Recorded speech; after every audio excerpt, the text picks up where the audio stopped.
what you said just invoked that image, because it's like, I just imagine the Vanguard board is like, okay, grandpa, let's take you back to the retirement home. And then the outgoing CEO, like Tim Buckley or whatever his name is like, oh, these kids are buying this magic internet money. It's like World of Warcraft gold. We got to stop them. We're doing so. He's like, okay, grandpa, like, calm down. Let's take you back to the retirement home. Okay.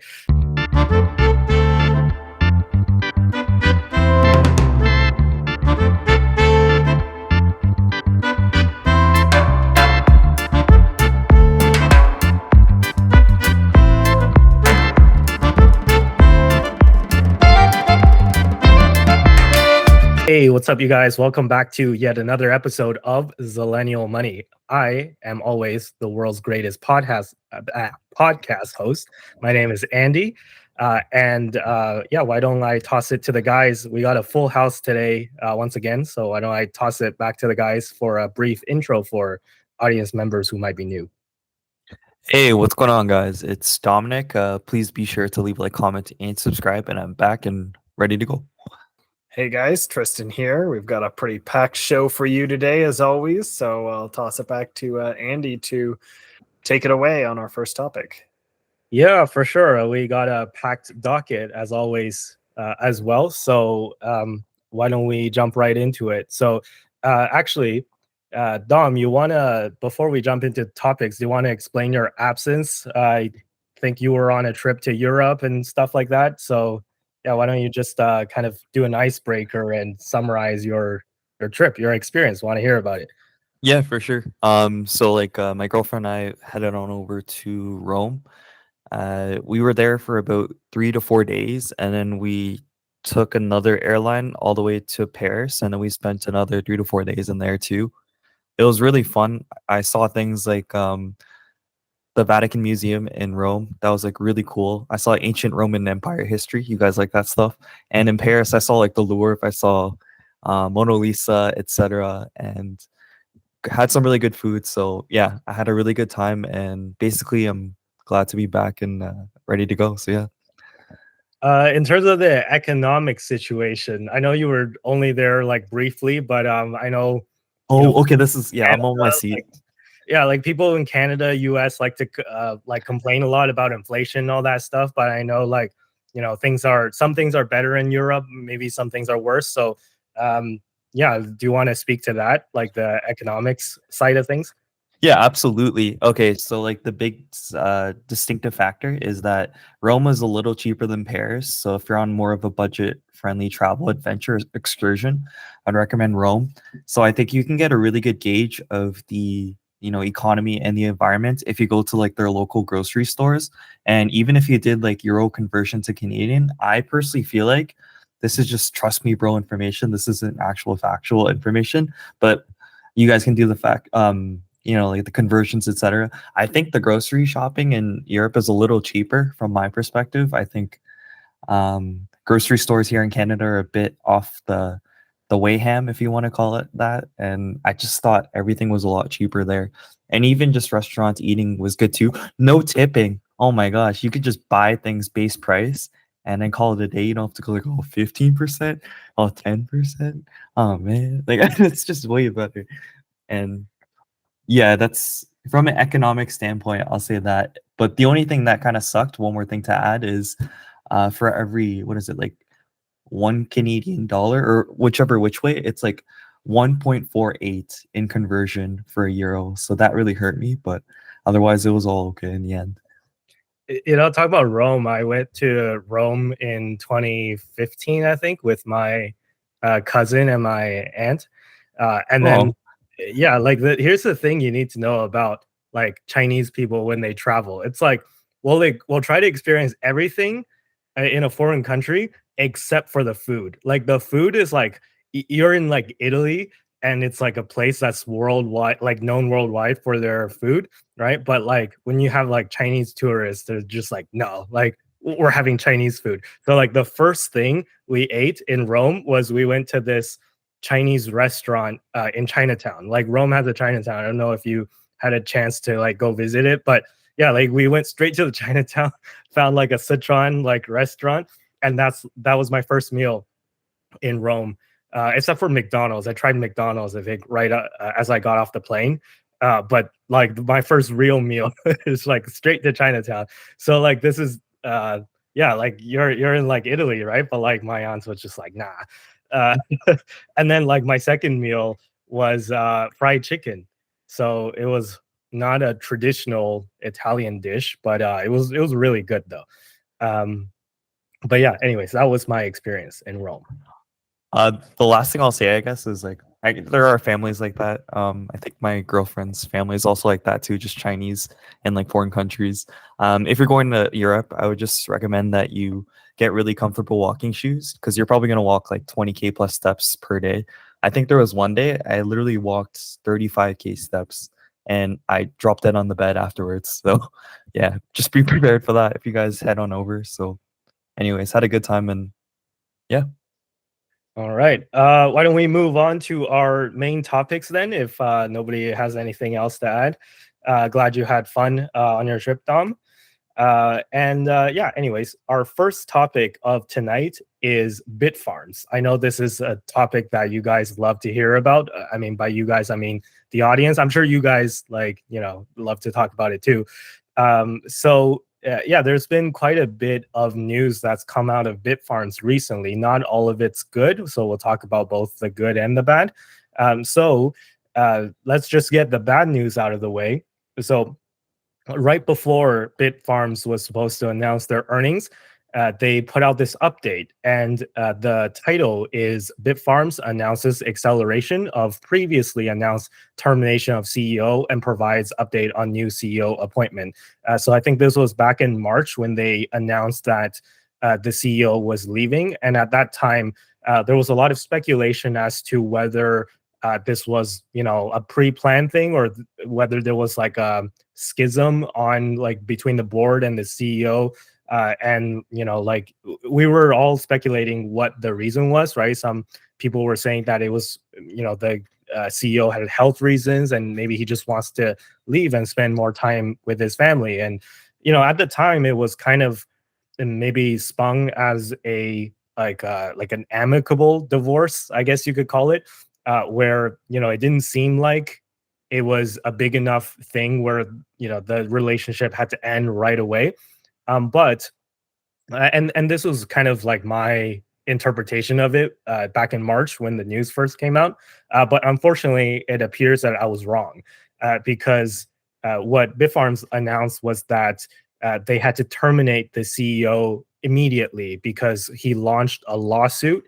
And this lawsuit, he launched a lawsuit against Bitfarms, and he's suing Bitfarms for breach of contract. And just, it appears that it wasn't an amicable divorce after all. There was a real dispute between the CEO and the company. So he's suing Bitfarms for 27 million US dollars.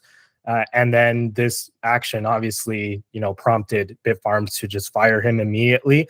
And they appointed Nicholas Bonta, who's one of the co-founders of Bitfarms, as the interim CEO. But they're still looking for a permanent CEO. And Bitfarms is saying that this executive search is nearing its completion and it will be announced who the new CEO is within the coming weeks. So it's your interpretation as to exactly how long that is. So my interpretation is that within the coming weeks means that it'll be a few weeks, but less than a month, right? So probably by the end of June is kind of my interpretation, but we'll have to see. They didn't provide an exact timeline, and they didn't announce who the new CEO is. So yeah, obviously the market did not react well to this news, and it was also announced on the same day that they were supposed to do their earnings call and do their earnings report release. So because of this news, they had to reschedule the earnings call as well, because obviously, like, the CEO was planning to be on the call, but then now because of this, he got fired, and then they have to like kind of scramble and prepare and bring somebody else up to date to do the earnings call. So they rescheduled the earnings call to Wednesday. So this news came out on Monday. They rescheduled to Wednesday. And then, the good news is that the interim CEO, Bonta, and the chief mining officer, Ben Ganon, they did the earnings call, and I didn't have a chance to listen to it yet, but from what I heard, they did a relatively good job at maybe reassuring everybody that they have this under control and the operations are functioning as usual. We can get into more details about the earnings report later as well, but in a sense, it just the big update is that they're still projected to hit their 21 exahash target by the end of 2024, and we'll see like in the near term if they can hit their. I think they said it was they were going to hit 10 exahash by the end of June. So we'll see in the near term if they can hit that one. But they at least reassured us that they are on track to hit their 21 exahash by the end of 2024 plans. So it appears that operationally, that's the good news. Operationally, they're still intact.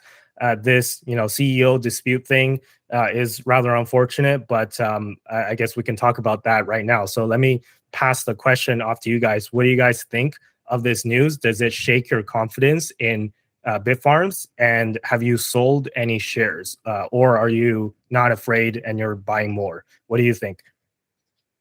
So like personally, in my opinion, it does change my perspective a little bit on Bitfarms. Like I haven't specifically sold any of the stock yet. I think I'm gonna hold on a bit because you're just gonna be at a loss. You might as well just like hold on tight until the future. Like as of right now, it seems a little like we're Zillennials, so sus is the word for sure. That you suddenly just terminate the CEO and then he files like some sort of lawsuit. So there's definitely some sticky situations happening. I think with many things, this too shall pass. So hopefully they'll be able to get another CEO. And like based off the past information from previous episodes, how Andy was talking about the company and like the many amounts of success that they've been doing and increasing themselves, like I'm sure like things will turn around. It'll be okay. We'll hold on tight, probably. I think we all agree on that. And we'll be in profit eventually. So none to worry. I must confess, I think I kind of don't necessarily agree that this changes too much for me, at least in my perspective, because I think what it really comes down to with Bitfarms is that assuming that they don't get an absolute god-awful CEO to replace the current CEO, I don't see how they will significantly mess up their current aggressive production plans in the short term with a new CEO. And since almost all these production plans are being done for this present year, and from the sense that I get, most of it is being organized by people who are already present at the company. I think that the CEO change will likely not have as big of an impact on their actual production and their actual business plan and everything that's going forward, their current plans. So I'm not too concerned about it. Again, that's assuming they don't get someone who's completely going to take them in a way different direction, right? So as long as there is someone, the replacement is on board with the path that the company is currently projected to take, I'm not too concerned. That being said, it is clear that the current CEO, or the former CEO now, was ejected with less than favorable. He's not happy about it, clearly. So I think that does speak to there being a disagreement between the board and the CEO. So it's whether the big question is really what the disagreement is. And if the disagreement is basically that the board wants to do what they're currently doing and the CEO is resistant in some capacity, then I don't think that's necessarily a problem. The big problem is if the CEO was the one who was, like, say, stopping them from doing something stupid, and the board is now, let's go do that stupid thing, right? So I think that overall, it's not something that I'm like, I need to exit this position sooner, due to fear, uncertainty, and doubt of the CEO change, but it is something to keep in mind. I think that offense will either be increased substantially or decreased substantially based on who is selected as the CEO. Whether or not I exit my position is pretty unlikely. I don't think that the present CEO change will cause any long-term issues, at least for the next like 12 months ish, which is kind of more or less the timeline that I'm looking at for this position being held anyway. So I don't think that I'm that concerned personally. Tristan, you said most of what I wanted to say as well, which is, the most important thing that I focus on is how is the company doing operationally, right? And yes, like leadership does matter, and I'm not saying that it doesn't matter. It definitely does. However, as Tristan was saying, unless they get someone who totally wants to, wreck the company and take it in like a really stupid direction, which I doubt, like they will, right? Because right now they have their plans laid out already for hash rate expansion. And when they bring somebody new, the easiest thing for that person to do is not to revamp everything and come up with new plans. The easiest pathway forward, the path of least resistance, is just to go along with the current plans that they have already set out in place.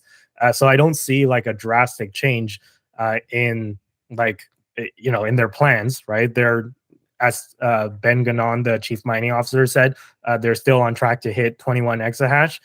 So, I think that that's going to be bullish if they can actually hit that. And it hasn't shaken my confidence in their ability to actually reach that target, right? So that's the first thing. And the second thing is that, it's, people were saying what if Bitfarms loses this like lawsuit, right? So if they have to pay 27 million, well, first of all, the legal system, it doesn't work that fast, right? And I believe that because Bitfarms is a Canadian domiciled company, they actually filed this lawsuit in Ontario.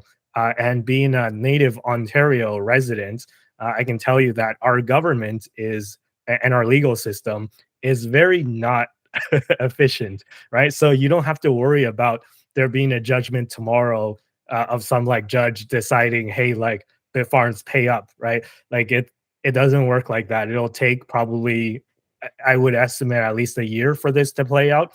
And to be completely transparent, I haven't sold any shares of Bitfarms since this news came out, and I don't plan on selling anytime soon. However, I do plan on selling at some point, right? I don't plan on selling in the short term, but I do plan on selling, let's say in a year from now, or whenever the kind of, Bitcoin and Bitcoin miners peak comes, or whenever I think it comes. And I can tell you that time is not anywhere close to now. And so, but with that being said, eventually my point is that I will sell it after maybe like a year. So I don't plan on holding this position for like a super long time.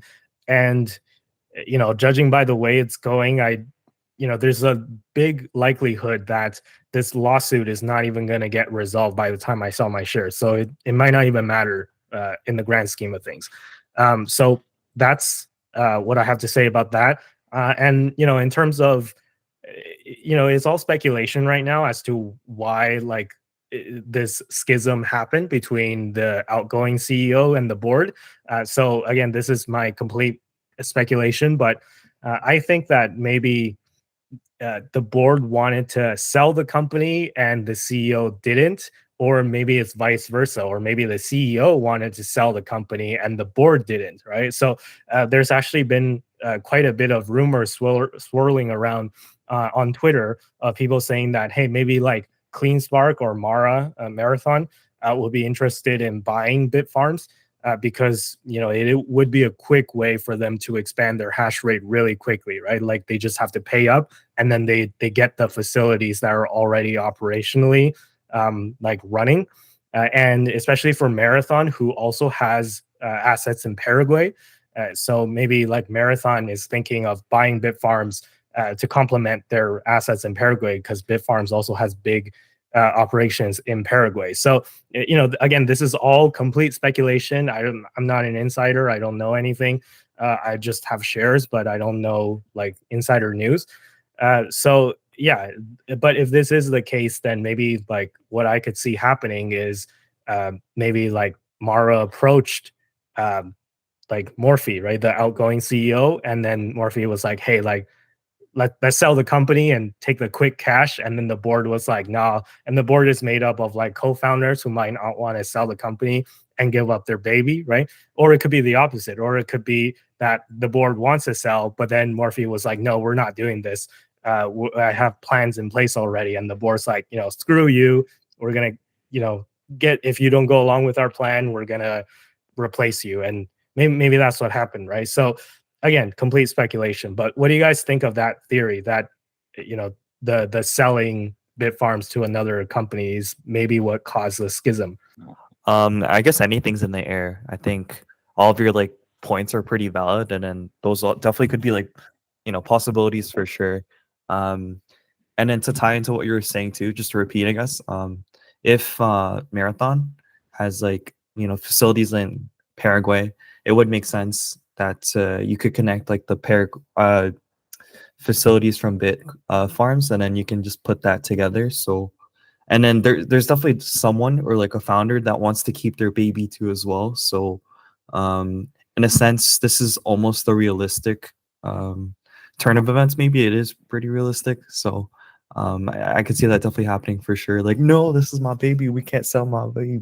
And then like, now we gotta make more money. We gotta make some changes. I don't know, anything can happen. So. Yeah, I think it's possible that they were considering a sale. I do get the sense that maybe the current board probably was the side that wasn't inclined to sell, if only based on the fact that they're putting so much effort into expansion. I just think that seems a little bit goofy and short-sighted to go put all this effort into expanding and then just quick sale. You know, that seems a little bit strange to me. But maybe they're just making themselves more attractive for sale. But I think that also just going to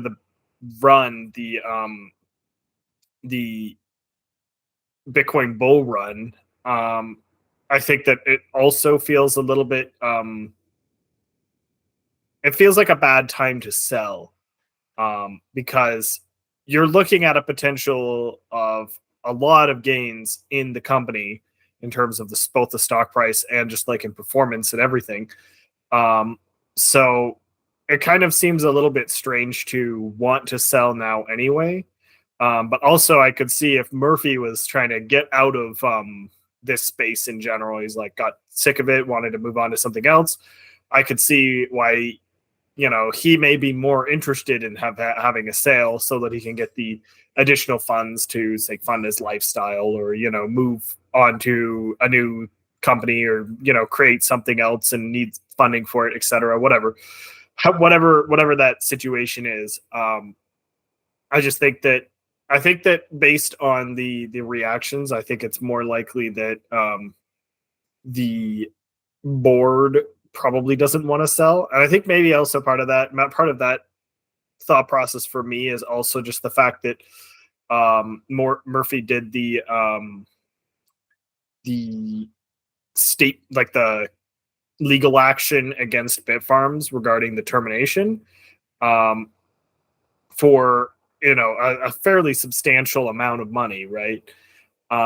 So I think that maybe that does kind of show that there is more. He's looking to get an influx of cash, and maybe that is part of it, is that he was more willing to sell, and therefore he would get also an influx of cash from a sale, presumably. So maybe I'm just reading into that. And again, maybe they weren't looking to sell, but this is just some speculation. We obviously don't really know what the heck we're talking about on that front.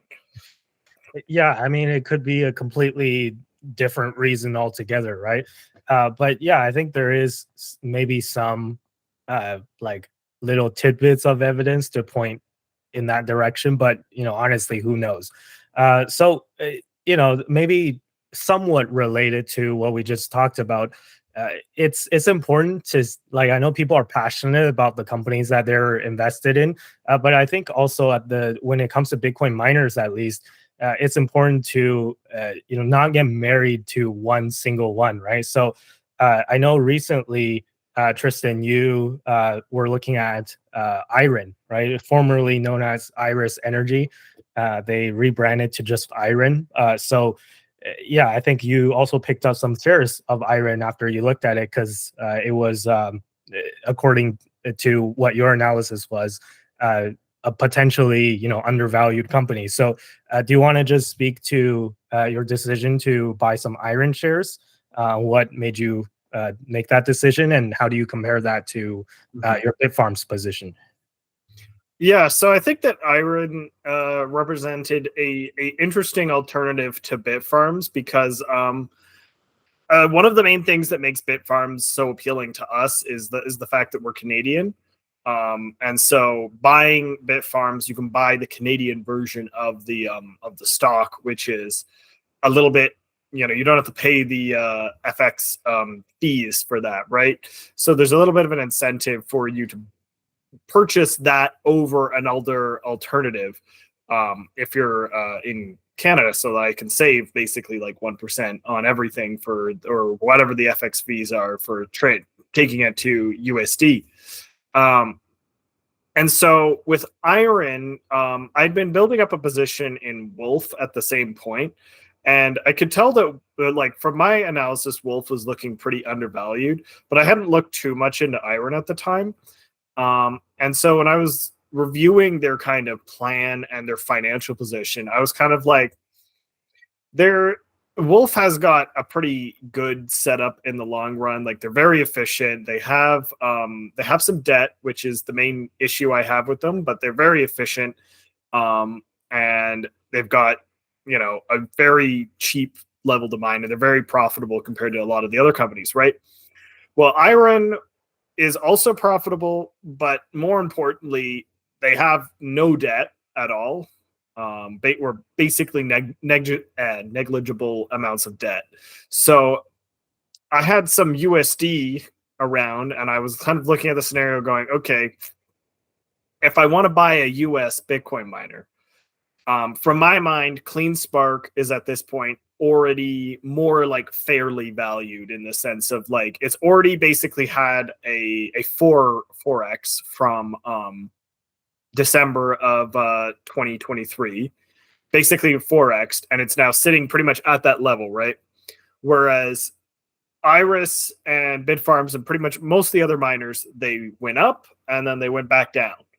And so at this point, IREN, whatever it is, it was looking a lot more appealing than, for example, CleanSpark to me, because they're in a very similar position to Bitfarms, where they have a substantial growth projection, which they, in fact, like, just upped the ante for, which they bumped up for to, I think it's 30 EH for the future, like the end of this year, I believe. So they had an aggressive growth plan, plus they had a good general placement. And so I was kind of like, okay, Wolf has got a good plan. Wolf is set up to do fairly well. But Iris is kind of in the same position minus the debt, and maybe even a little bit more aggressive on the growth side. So I basically was like, okay, with that in mind, I think I'd be better off in Iris than in Wolf, to both lower my risk, because a company with more debt is in a weaker financial position and more likely to have financial issues in the future.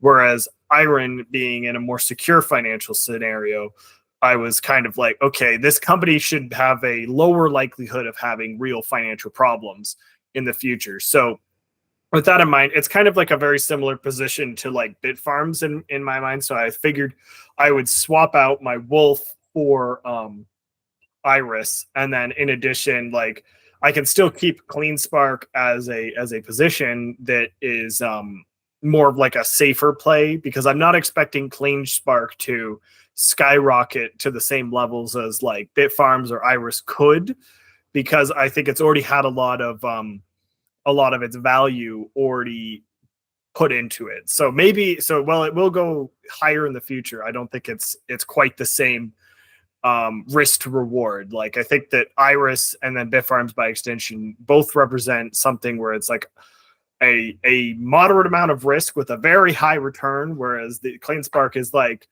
a lower amount of risk to that, with a slightly lower return as they kind of go. So that's kind of my thought process with Iris. Yeah, that's so with all these miners, I guess every single one has like some type of knock against it, right? So the biggest knock that I've seen against IREN or formerly Iris is that they don't hodl any Bitcoin. They always sell every Bitcoin that they mine. So I've seen like online a lot of people say that that's a complete deal breaker for them. But do you want to maybe speak to that, and why is it not a deal breaker for you? So I don't really think that that's necessarily a deal breaker, because I'm not necessarily buying these companies with the expectation that they're going to hodl everything. Like if I wanted the cheapest company based on hodl, I would be buying Hut 8 and Hut 8 only. But I think that growth plans and their future projections are a lot more important in terms of the actual value than just buying a company that basically just hodls, such as Hut 8, where the value proposition is basically just that it's got a lot of Bitcoin, in which case if I wanted to buy Bitcoin, I could just buy Bitcoin, right? So a little bit to me, like the value proposition is a bit reduced for ones that are very hodl heavy. I do like having some hodl so that there is a kind of like a exposure to the price of Bitcoin moving up or down. I think is kind of where I'm going with that. But actually my biggest concern with Iris is or IREN is just that they do a lot of diluting, which can be, obviously they're using the dilution to buy more equipment and fund their growth, but it is a substantial amount of dilution. So it is a little bit concerning, that you're getting diluted out and that's going to cut into your future profits. But again, it's tough to manage how much the dilution is going to reduce your profits, but at the same time increase your profits because the company is now bigger because it had the funding from the dilution. So it's difficult to manage mentally, but I don't think that their hodl strategy is necessarily a big concern for me. It's just like and honestly Bitfarms doesn't even hodl that much either. Yeah, that's true. I think last time I checked, Bitfarms had like 800 something Bitcoin on their balance sheet, which is like, it would be a substantial amount if it was like you or me, but like in terms of a big company, like I think like CleanSpark has what, like 3,000 or 4,000, and then Marathon has like over 10,000. So I think CleanSpark is close to 5, I think, if I recall correctly. I mean, yeah, CleanSpark is doing well, and I'm a shareholder in CleanSpark too, by the way. So just for transparency's sake, so yeah, I think like for my strategy, and actually like Tristan sold me on some IREN, so I bought some IREN as well, and not financial advice. I'm not gonna sue him if IREN goes bankrupt. Don't worry. Yeah, I have some IREN now, and I have some, and I have a lot of Bitfarms, and I have quite a bit of CleanSpark as well. Slightly less CleanSpark than Bitfarms, but yeah. Anyways, Dom, do you have anything you want to add, or are you looking at other Bitcoin miners or as well, or are you just gonna stick with Bitfarms and that's it, or what? I think we know the answer to this. I'm probably going to stick to Bitfarms on my FH SEA. And then, I'm sorry, guys, I'm going to continue to buy BFE as per usual. And you can try to change my mind. Maybe it'll work. We'll see. But yeah, that's the plan for now. All right, well, we better hope that Bitfarms starts his bull run soon, and then it'll probably change Dom's mind at one point, and then he'll be like, "Damn it, I should have bought CleanSpark too, and should have bought a whole bunch of other IREN and other stuff." Anyways, why don't we move on if we're done with that topic? So the next topic actually is still on the topic of Bitcoin. I know we're Bitcoin heavy news today, but I think this one is pretty interesting and it's worth talking about. So if you guys recall, Vanguard, when the Bitcoin ETFs were first approved in the United States in January, a bunch of companies like BlackRock, Fidelity, they made their own Bitcoin ETF, and then it was a pretty successful launch. It was one of the most successful launch of any ETF ever, actually. So once that money started flowing into the ETFs, different companies started taking different stances, right? So Vanguard took a stance that was kind of maybe against the grain of what a lot of people wanted, which was Vanguard was totally against Bitcoin ETFs. They not only did they not want to make one themselves, they have a brokerage platform where you can buy and sell stocks with Vanguard directly, and then they banned their customers from buying the Bitcoin ETFs as well. And then somebody pointed out, it's like, hey, I could buy the futures ETFs, but not the spot ones. And then Vanguard was like, oh yeah, sorry, we're going to delist the future ones as well. So a lot of people were super pissed at Vanguard, and they, a bunch of people took their money and left Vanguard. But Vanguard's a huge company, so it's not enough customer outflow to really hurt them in a substantial way in the short term. However, I think it would be probably inaccurate to say that they didn't notice, because all of a sudden we got the news that, and this was, I think, just a month after the ETFs came out, that the CEO of Vanguard, after serving the position for was it 18 or 20 years, is suddenly retiring. And he was the one that was really against the Bitcoin ETFs. And his name is Tim Buckley, I believe. So Buckley announced his retirement. And my theory back then was that he was pushed out because of his anti-Bitcoin stance, because, BlackRock and Fidelity, they're raking in all this money and they're raking in new customers, and, pension funds and all this, banks are buying ETFs now. We're getting news of that as well. So yeah, my theory was that he was pushed out and he didn't just, randomly decide to retire after 18 years on the job, right? So I think this recent news that just came out was that Vanguard has named their replacement CEO for Buckley, and his name is Salim Ramji, and he was he was a former executive of BlackRock, who ran BlackRock's ETF business.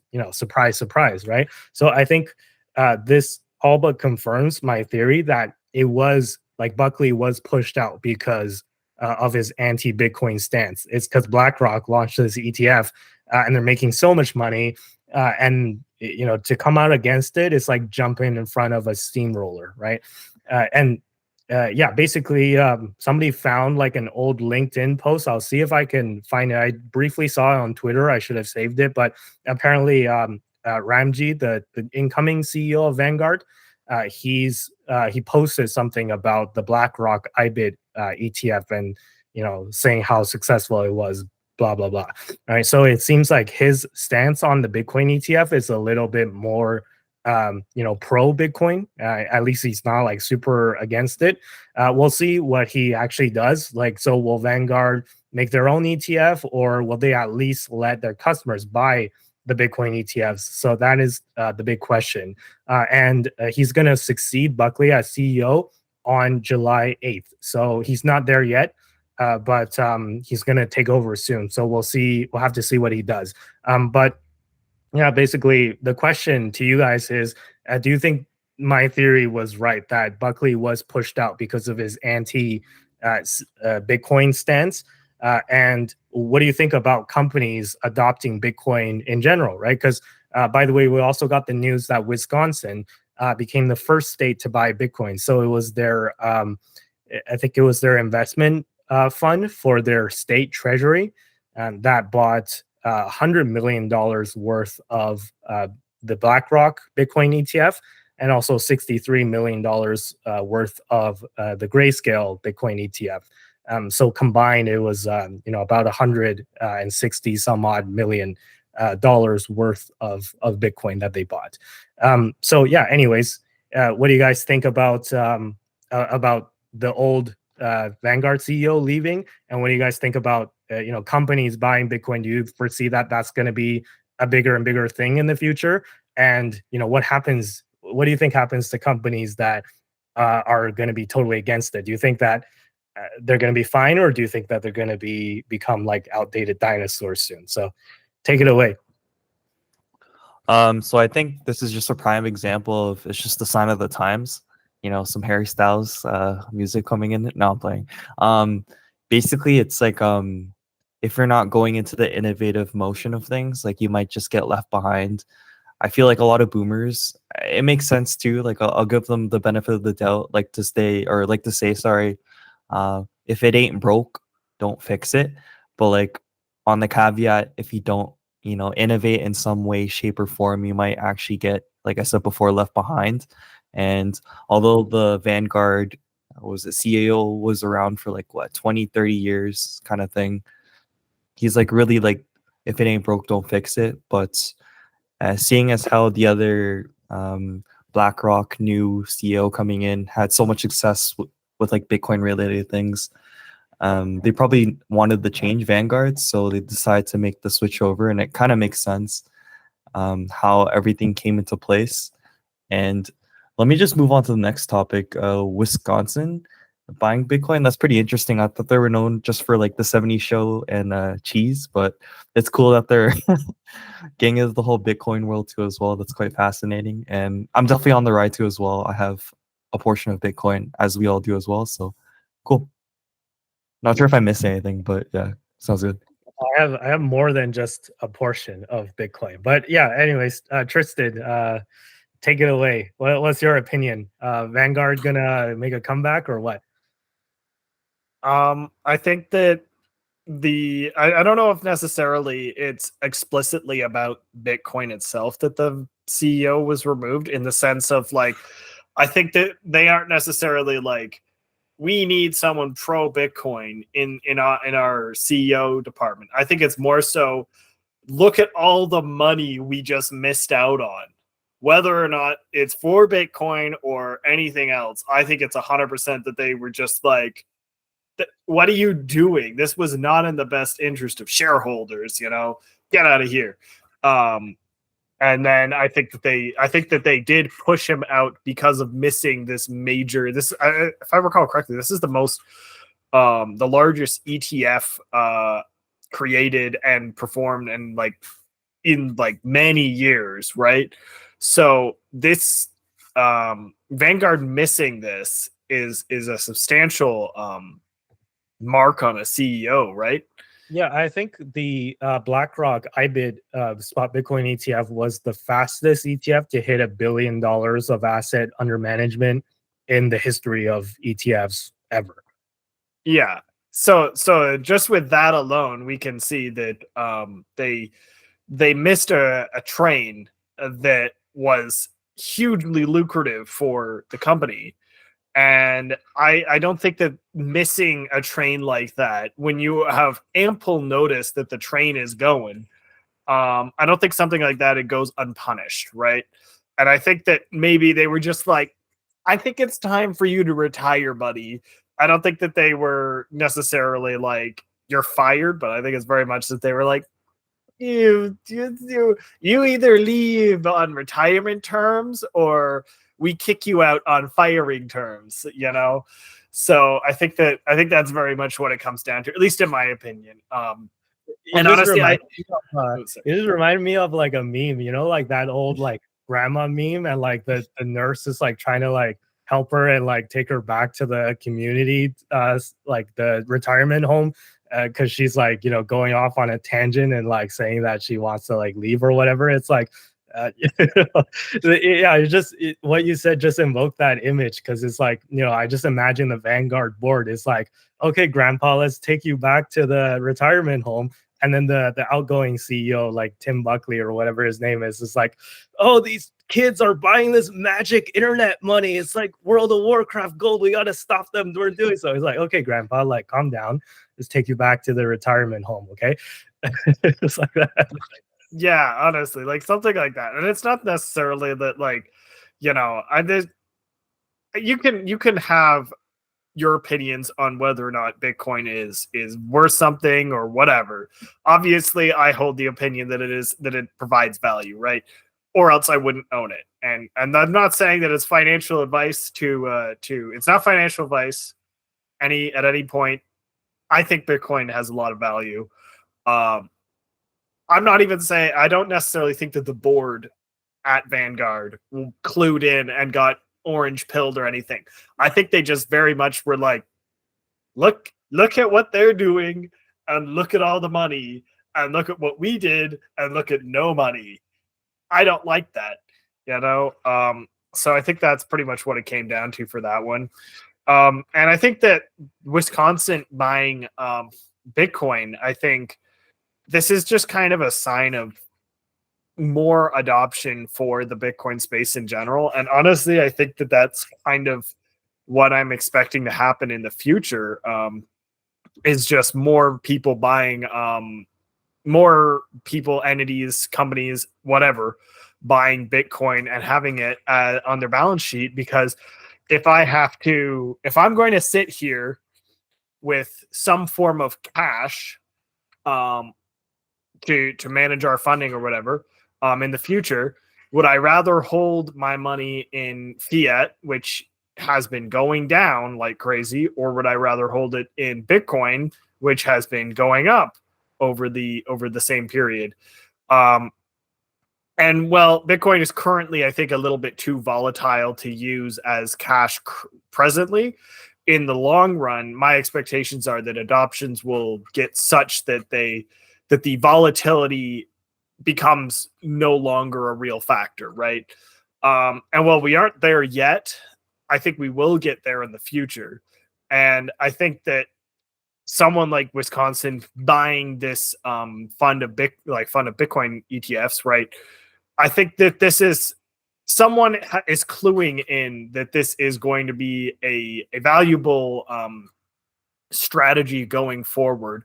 And whether or not Bitcoin goes to the moon and they sell it, or they just hold it for the next 20 years, I think that either way, they're going to be resulting in a substantial amount of money on their balance sheet from this. And because they're adopting it earlier, as I've mentioned before, the earlier you adopt something that becomes the future, the more value you get from that adoption, right?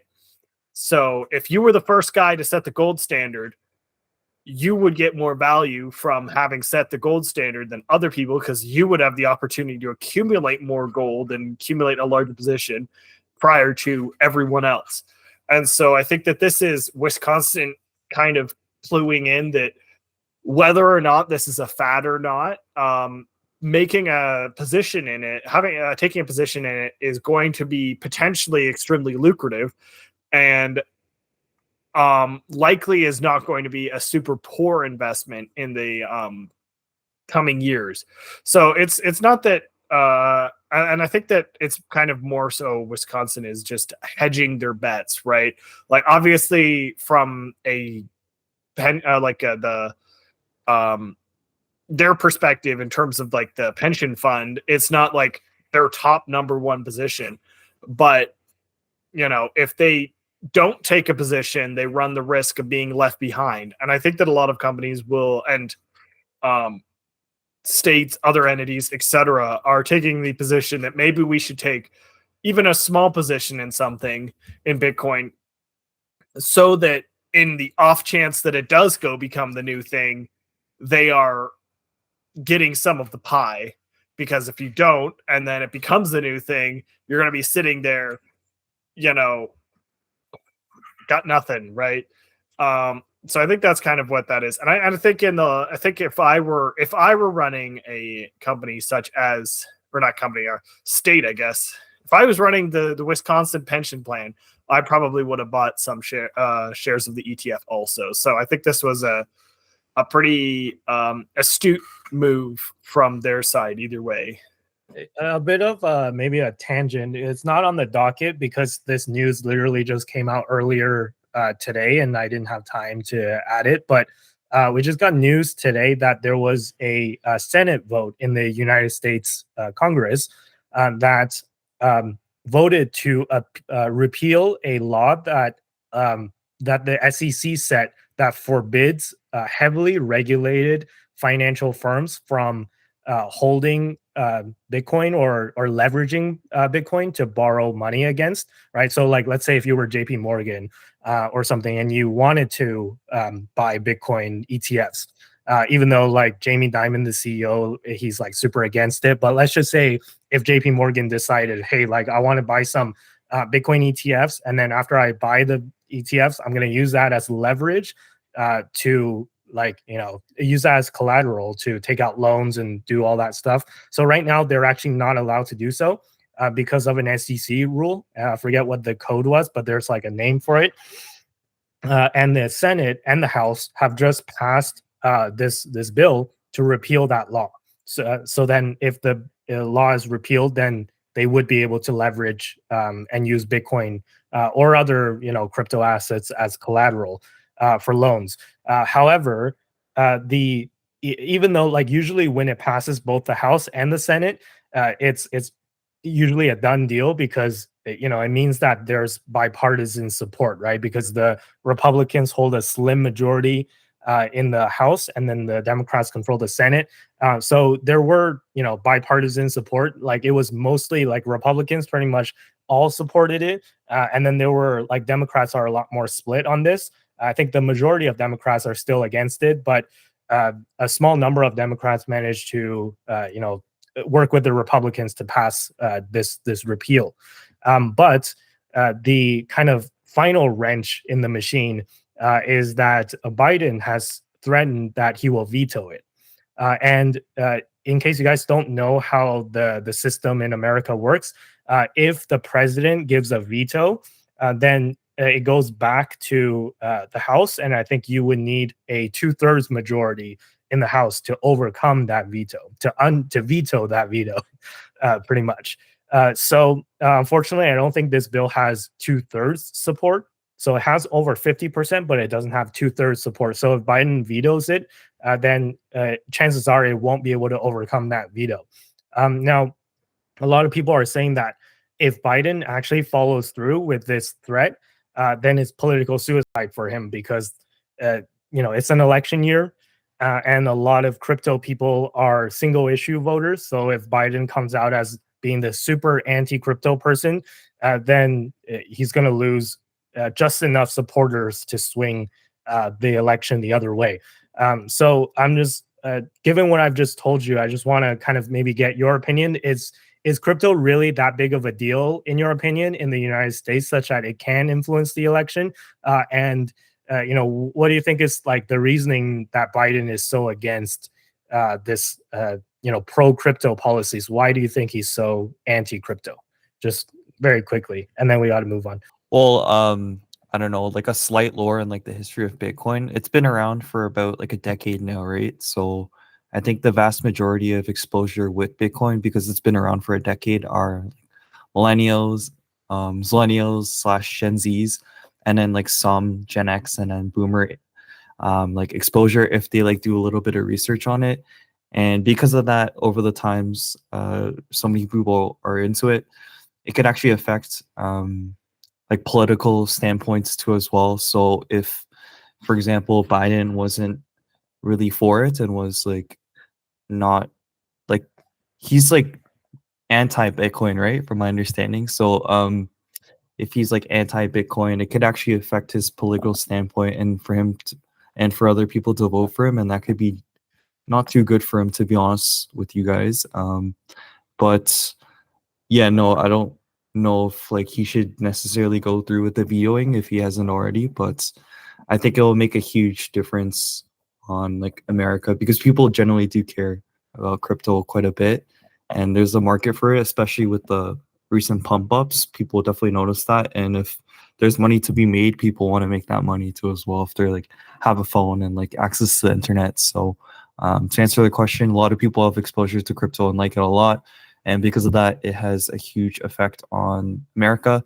And if Biden, for example, is anti-crypto, then it'll affect his political standpoint, and maybe we'll have a different president. So, yeah. Yeah, I think that's pretty par for the course. I think if, although I will say that with Bitcoin pro crypto people in general, and to clarify, they're, I guess I say pro crypto, but I feel like there's kind of different levels of how pro crypto you are. So I would say that, you know, some people who are very, very pro crypto in general, I think that the majority of the very hardcore pro crypto folks tend to probably already vote against Biden, if only because of his ongoing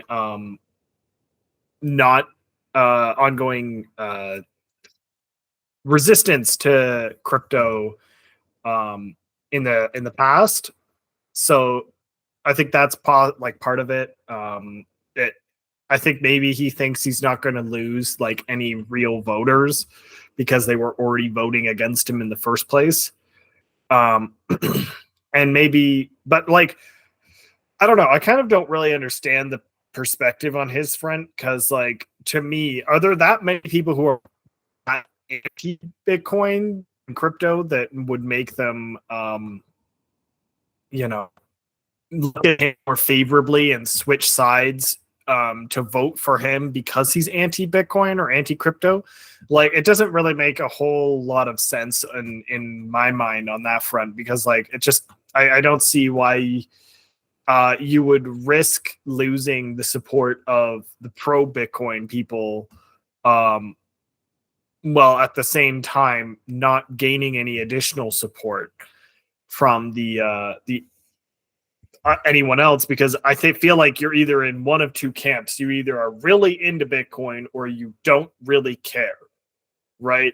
And I think there's maybe a small segment of people who are like, Bitcoin's bad, but like, I feel like they're pretty minimal. It's like more so like naysayers than anything of any real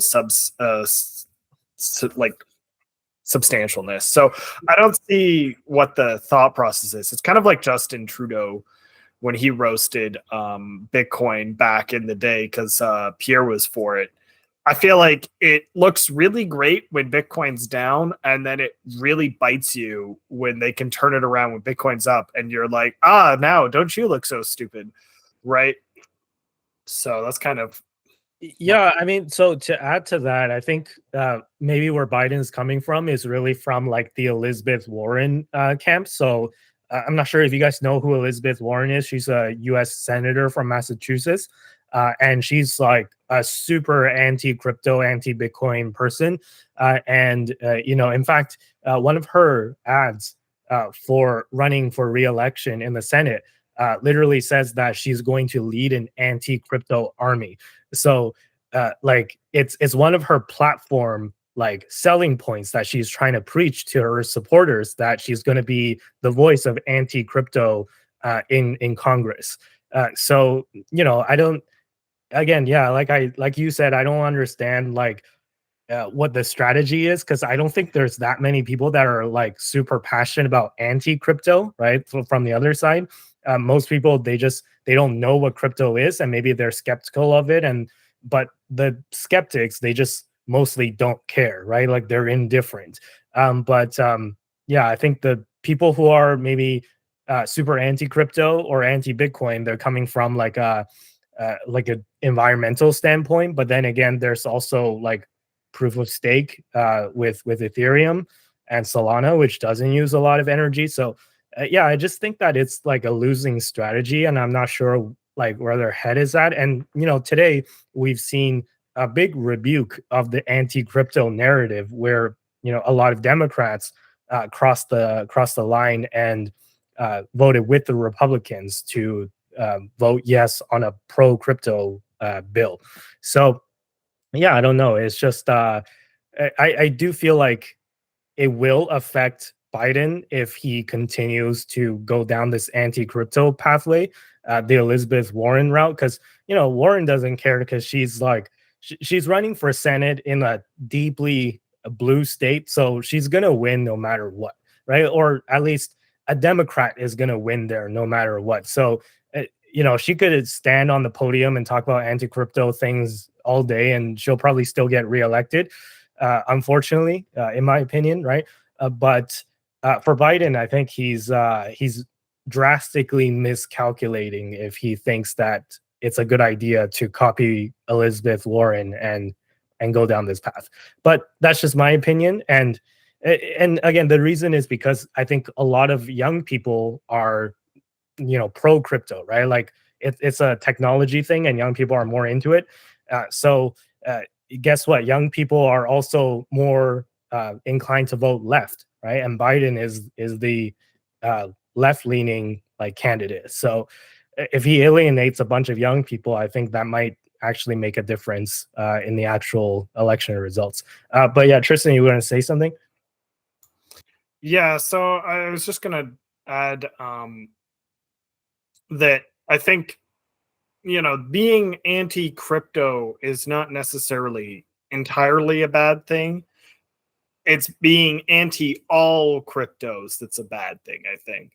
When you cast a humongous net and you grab all the good crypto and all the bad crypto and you decide that they're all equally bad, I think that's a problem. I think having something to protect against like pump and dump crypto schemes would not be a bad thing, right? But I think that the problem is that they lump them all into one, and then they lump all the good ones and the bad ones all into one, and then they act like they're all equal. They're all equally a scam. They're all equally a problem, when in reality, there's a lot of bad ones, but there are some good ones that provide value and are worth having. So I think that that's honestly like the big issue with like the Elizabeth Warren anti-crypto thing is like your net is way too wide. And so I can't see support from anyone who's in the crypto space, because even if I'm like, I would really like for you to help us stop people from getting scammed. The second you go, but we need to throw out Bitcoin too, I'm then like, well, I don't want to support you now. So the way I see it is kind of like when you say like, I'm going to lead an anti-crypto army. It's like if someone back in the 90s was like, I'm going to lead an anti-internet army, right? Because there are bad things that happen on the internet, and there are bad websites that you're like, kids watch, there's like violence and porn and all that stuff. So I'm gonna like try and shut down the internet because it's like negatively affecting a lot of people, and there's scams on the internet, right? Well, it's like, yes, like I'm not denying that there's scams on the internet, and I'm not denying that there's scams in crypto. There are a lot of scams in crypto. Believe me, I deal with them like every single day on my job, right? I work for a crypto company. So it's like, yes, there are scams, but we can't throw out the baby with the bathwater, right? You can't throw out this entire innovation and be like, I'm against this entire like realm of innovation just because it can be used for bad things.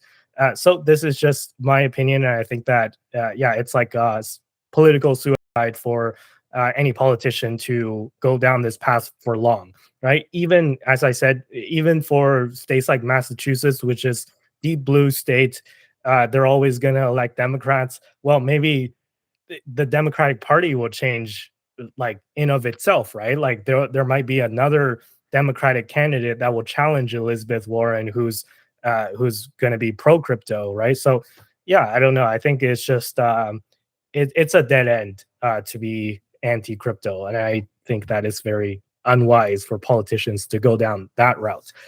So anyways, if you guys don't have anything to add, I do want to reserve the most amount of time for this next story because it's a big one.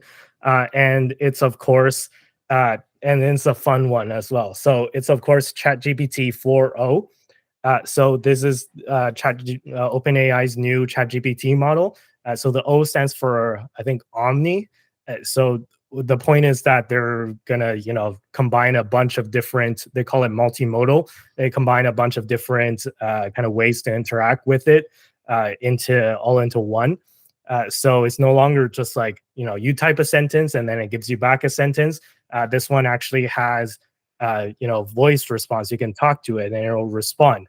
Right. So before I maybe jump into like maybe the features and stuff like that, let me just get the elephants in the room out of the way. Right. So I'm going to show you guys first a demo, and by you guys, I mean the audience. Tristan and Dom, I've told you to watch that video before we started the show, so you guys have already watched it, but let me play it now. Hey, how's it going? Hey, Rocky. I'm doing great. How about you? I'm awesome. Listen, I got some huge news. Oh, do tell. I'm all ears. Well, in a few minutes, I'm going to be interviewing at OpenAI. Have you heard of them? OpenAI? Huh? Sounds vaguely familiar. Kidding, of course. That's incredible, Rocky. What kind of interview? Well, it's for a software engineering role, but I just need to know, do I look presentable, professional? Well, Rocky, you definitely have the I've been coding all night look down, which could actually work in your favor. Maybe just run a hand through your hair or lean into the mad genius vibe. Your enthusiasm is what's really going to shine through. I don't have a lot of time, so I'm just going to throw this on. What do you think? Oh, Rocky, that's quite a statement piece. I mean, you'll definitely stand out. Though maybe not in the way you're hoping for an interview. Okay, I got it.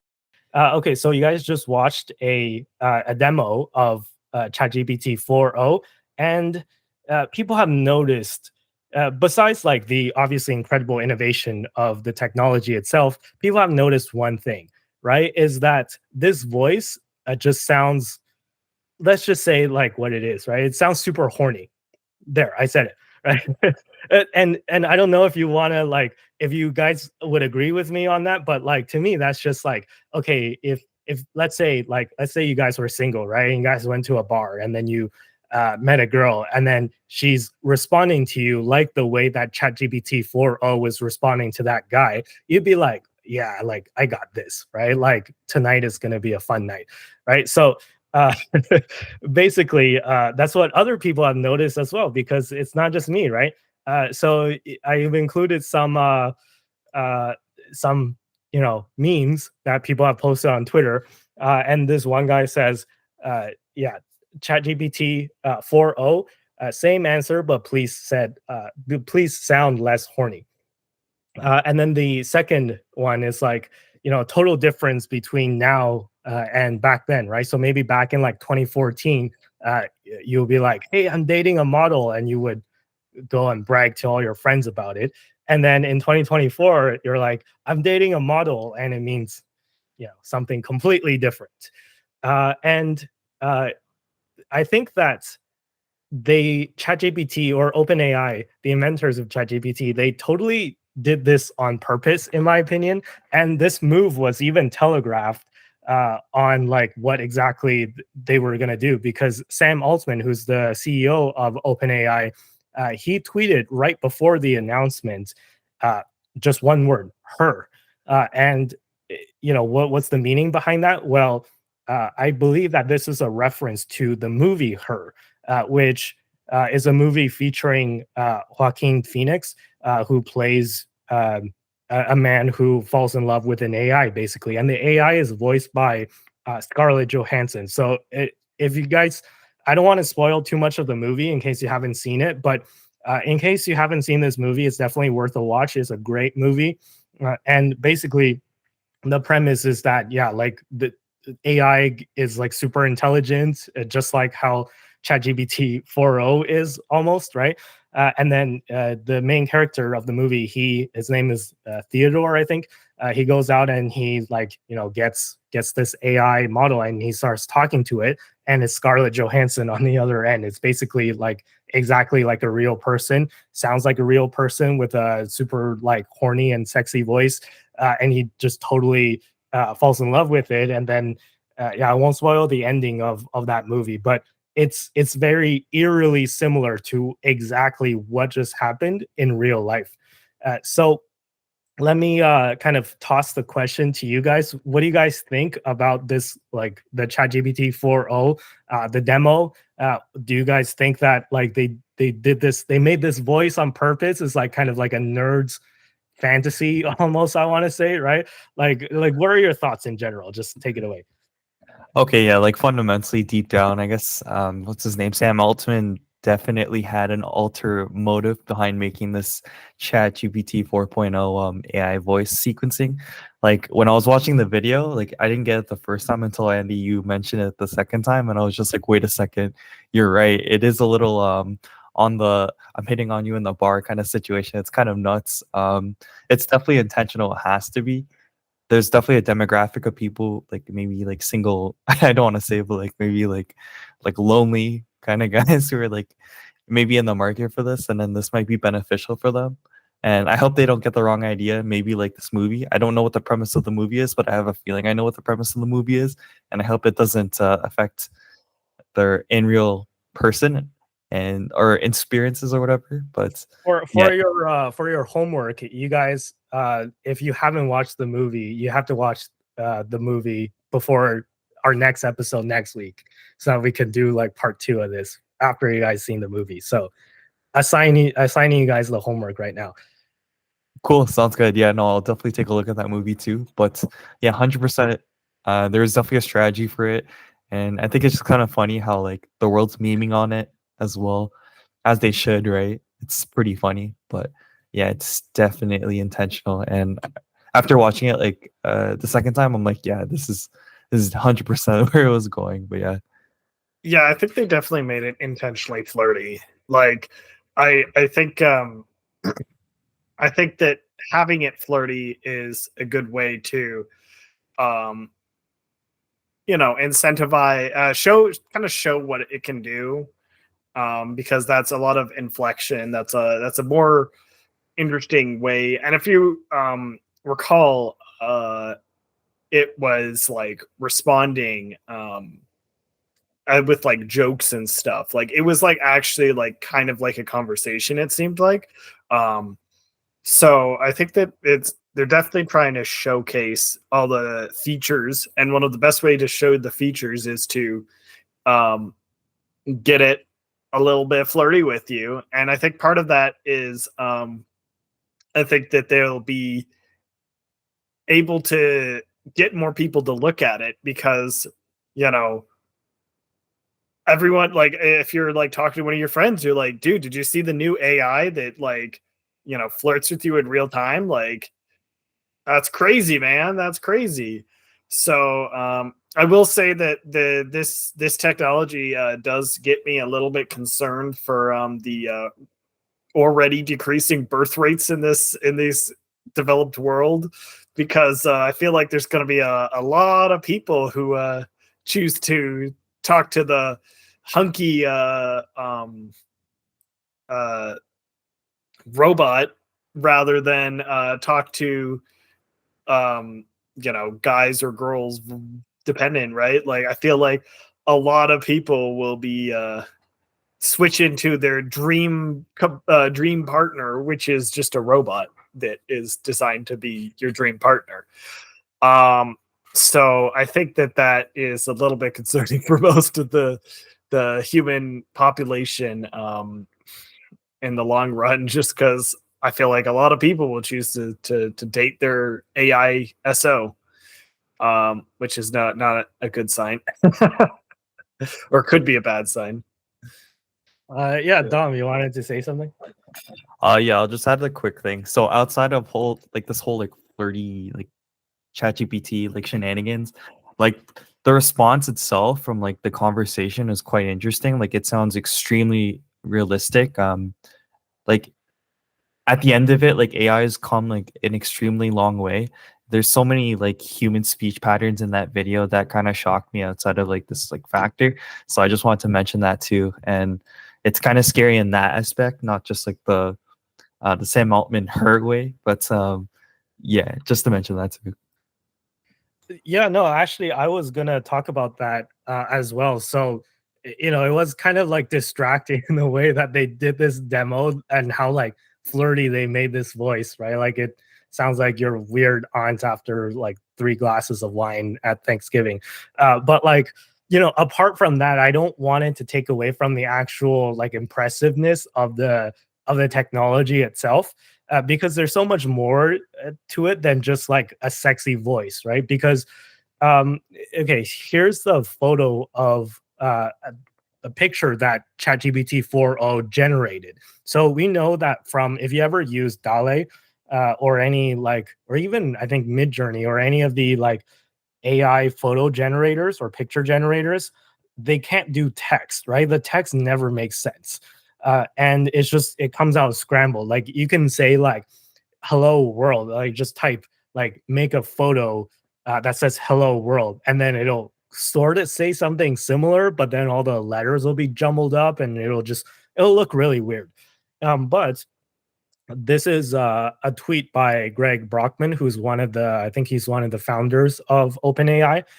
He tweeted this photo and he says that this photo was completely generated by ChatGPT-4o. And like, look at it. All the words make sense. It forms complete sentences. This looks like a regular classroom. This looks like a real lecture, but everything is AI. So AI can now do text or ChatGPT-4o specifically, which is like, I didn't think that this day would come this fast, right? Because like if you just look at AI generated images from just a year ago or 2 years ago, they barely look like anything, or they look like the stuff of nightmares, right? Like it's like you have sleep paralysis like in real life when you look at one of those like AI generated images. But then it went from that to what we have with Midjourney, which is like completely photorealistic, and then now it can do text as well.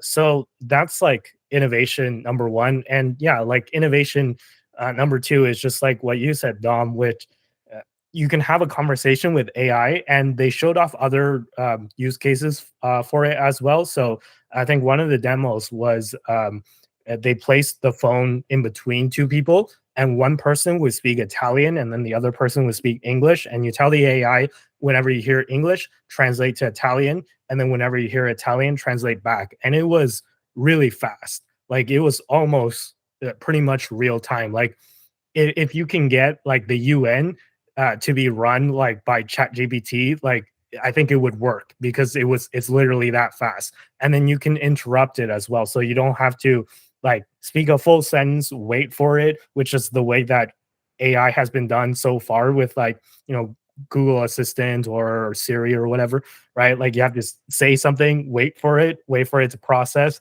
and then spit it back. With ChatGPT-4o, it's basically like in the middle of a response, you can interrupt it and be like, hey, wait a minute, that's actually not what I want. Can you do something else? And then it'll understand you.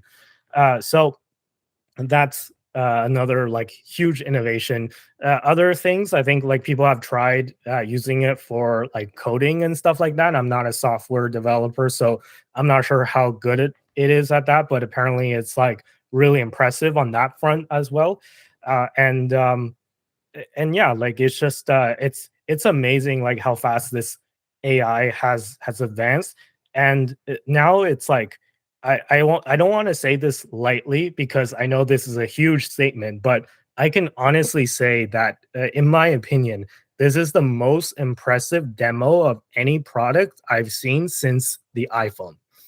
So I'm not sure if you guys seen the iPhone announcement originally with Steve Jobs. He like basically got on stage and he was like, hey, here's three, we're going to announce 3 products today.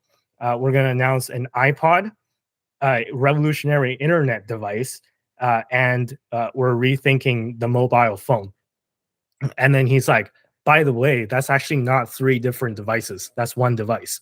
And then that like shocked everybody because like, it's like, how do you combine an iPod with a mobile phone with an internet browsing device all in one, right? And it sounds super simple to us and sounds like even like a little bit dumb to us and how like people wouldn't think that those three things will work together. But back then it was the case that it was like a revolutionary product, right? It looked totally different than any of the, you know, Blackberries and Nokias that were on the market that were supposedly smartphones, right? It was just one big touchscreen, and there's multi-touch too, which is a new technology that wasn't widely available at the time.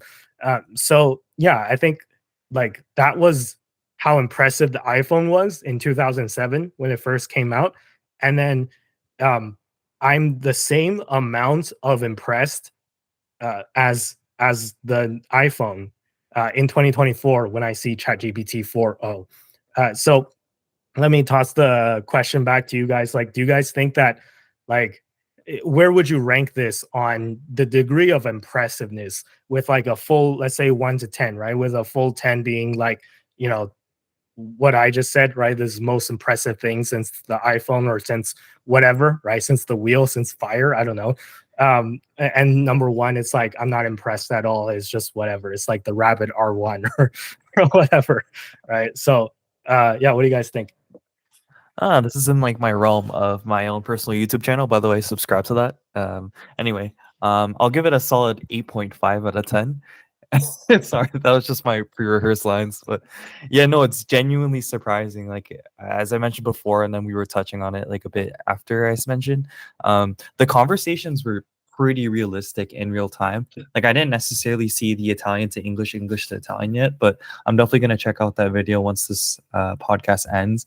And I'm really impressed with how like adaptable and like fast and how humanistic like the ChatGPT-4 is. And I don't, well, what I'm trying to say is like I'm looking at this photo right now and I genuinely thought it was someone who took a photo at like, I don't know, like Harvard or wherever, and then just like decide to post it somewhere. But yeah, this being like 100% like AI made is pretty impressive. So yeah, 8.5.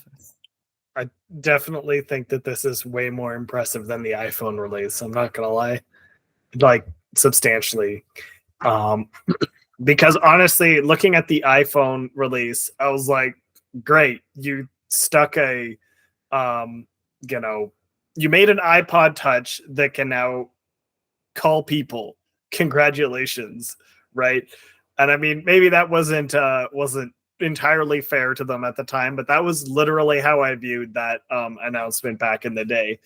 I wasn't, and you know, obviously I was a child, so it wasn't like as big a deal for me. I wasn't gonna get one anyway, but obviously, like even looking back now, like I don't think the iPhone has like completely. It's changed a lot, but it hasn't done as much as I could see this AI doing, which is a lot. And I think that the thing with the AI that I think is most concerning is the fact that it can do a lot of things that people at work do. And I feel like that's the real kicker for the AI over like the iPhone. Like, for example, like with an iPhone, okay, you know, maybe we're replacing some landlines, maybe we're replacing the iPod Touch sort of like small device industry. You know, we're building this new area where people can like, where people are going to be buying these candy bar smartphones and using them. You know, that's a huge industry now, and everyone's going to have one, and it's going to be great, right? I don't think that the number of potential job losses caused by that was like that substantial, right? You know, some secretaries, I'm sure, lost their jobs. Like there was stuff that would have to happen that would be a result of the iPhone innovation and smartphones being a thing, right? But I don't think that the effects were that substantial. Whereas with this AI, it's quickly advancing. It's advancing so quickly that, you know, I could see it moving to be in a lot of white collar jobs pretty quickly. And that's pretty concerning given that those are, you know, some of our more high paid jobs in the in this current day and age. Right. So I think that is one aspect like that kind of bumps it up a lot higher to me is the fact that the iPhone didn't really concern me Whereas so this could be concerning. would you put this on par with maybe the invention of the internet itself? Because the internet, when it first came into being, like people didn't really take it seriously for like a while, and then all of a sudden, everything moved online, and then a lot of people lost their jobs because the internet just completely invalidated their job, right? So I think like maybe this AI thing is gonna be on that level soon, if not already, where it's like a second internet almost. Yeah, I think that I'm aligned with that. That would probably be around that level, and like I think that it might even be more than that in the future, because I think that the internet still needed people, whereas this seems to be, at some point I feel like the AI will take over, not like the world necessarily, but like the development of the AI, right? Because at some point the AI becomes superior to the people at making the AI better. And then that's kind of, and then if we, obviously if we allow it to do that, then, it will keep improving. And then the people are kind of irrelevant to that scenario. So I think it's pretty substantial. I'm a little bit worried about Skynet and all that stuff coming to be a real thing. Right now, the concern is how high is Nvidia stock going? Because that's like, it sounds ridiculous because Nvidia stock is already almost $1,000 per share, and it's, I think it's like number 2 or number 3 world's most valuable company right now, right? And it's like I can see it soon becoming number 1 because, look, like the only thing that's limiting this AI right now is the amount of GPUs. Right after I saw this ChatGPT-4o announcement, I'm like, they're going to need a lot more NVIDIA GPUs. Like they're going to need as many GPUs as NVIDIA can sell them. So like this, people are saying like, oh, NVIDIA is a bubble because it went up from like 100 to 1,000. It did like a 10x. It's like, it can go up a lot more even at this point, right? So I think that people are actually not bullish enough on NVIDIA, as crazy as that sounds. But like, what do you guys think? I don't even think just NVIDIA. I think also if I recall correctly, Microsoft has a big stake in OpenAI. So I don't even think that just NVIDIA is going to be getting a lot of value from this AI thing. I think that our good friend Microsoft is also going to be seeing that gain, which is also, a bit concerning on that front. We got two of the world's largest companies basically are the main ones that control this super technology in the future, right?